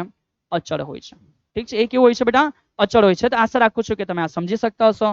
નેક્સ્ટ એના પછી શું છે સમજ. અવકાશયાનમાં અવકાશયાત્રીને થતી પીડા માટે કયા કયા લક્ષણ જોવા મળે? મતલબ કે સમજ બેટા, તમે બની ગયા એસ્ટ્રોનોટ, તમે બની ગયા એસ્ટ્રોનોટ અને તમને બેટા અવકાશયાનમાં પહોંચાડી દેવામાં આવે તો કયા કયા પ્રકારની તકલીફ તમે ફીલ કરશો? તો એમાં એવું કીધું છે, નંબર 1 કે શું પગમાં સોજો આવે? પણ બેટા એકચ્યુઅલમાં તો તમે ત્યાં કોઈ ગ્રેવિટી ફીલ જ નહીં કરશો, તો તમને તમારા બોડીનો કોઈ વજન લાગશે જ નહીં, તો પછી એના લીધે કોઈ સોજો નહીં આવે? તો કે ના, આવી કોઈ પીડા થતી નથી બેટા. ચહેરા પર સોજો, તો કે હા બેટા આવું થશે. સમજ કેમ આવું થાય? એકચ્યુઅલમાં બેટા તે જગ્યાએ ગ્રેવિટી નથી, તો આઉટસાઇડ જે પ્રેશર છે બેટા એ ઓછું છે, હવાનું દબાણ. તો તમારા બોડીનું ઇનર સાઇડ જે દબાણ હશે, મતલબ કે સમજ લોહી, એ તમારા બોડીના ચહેરા ઉપર એક દબાણ ઉપજાવશે. એ અંદરનું દબાણ વધી જાય એટલે ચહેરો બેટા સોજેલો સોજો લાગે. થોડા એસ્ટ્રોનોટના ફોટાઓ સર્ચ કરજો, તમે આરામથી એવું ફીલ કરી શકશો કે આ લોકોના મોઢા જાણે થોડા સોજી ગયેલો અથવા ઉંમરવાળા વ્યક્તિ જેવા દેખાય બેટા. માથું દુખવું, તો કે ડેફિનેટલી બેટા જો આ રીતે બ્લડ પ્રેશર વધી રહ્યું છે તો માથા દુખવાની તકલીફ પણ થશે. અને સંરચનાની તકલીફ, તો કે બેટા એ તો થવાની જ છે, કારણ કે તમારું બોડી બેટા ટેવાયેલું છે પૃથ્વીના ગુરુત્વાકર્ષણની સાથે. તો જો પૃથ્વીના ગુરુત્વાકર્ષણની સાથે બેટા બોડી ટેવાયેલું છે, તો અત્યારે અહીંયા બેટા આ રીતે રહેવાની ટેવ છે. અલગ જગ્યાએ જશો બેટા જ્યાં કોઈ પ્રકારની ગ્રેવિટી નથી, તો ડેફિનેટલી બેટા બોડી સાથે પણ થોડો થોડો ચેન્જીસ તમે બેટા અનુભવી શકશો. ઠીક છે, તો બેટા ઘણા બધા ક્વેશ્ચનોની આપણે ચર્ચાઓ કરી છે. અમુક ક્વેશ્ચન એવા છે જે હું આશા રાખું છું કે તમે બેટા સોલ્વ કરી શકશો. તકલીફ હોય તો જણાવી શકશો, પણ આ જ રીતે બેટા દરેકે દરેક ટોપિકોને યોગ્ય રીતે સમજશો. અગત્યના ઉદાહરણ સ્વાધ્યાય દાખલાઓની પણ ચર્ચા કરીશું અને અભિયાન બેચની અંદર ફિઝિક્સની અંદર જેટલા પણ 11માના ચેપ્ટર છે એને 1 બાય 1 બેટા આપણે જોતા રહીશું. નેક્સ્ટ આના પછીના વિડીયોની અંદર હવે પછીના નવા ચેપ્ટરની વાર્તાઓની શરૂઆત કરી દેશો. તો જે વસ્તુ બેટા તમે શીખી રહ્યા છો, શીખવા માંગો છો, એ અમને જણાવી શકો છો, કોઈ ના નથી બેટા. તેથી એના ઉપર પણ અમે પૂરતું ધ્યાન આપી શકીશું. ઠીક છે, જય હિન્દ.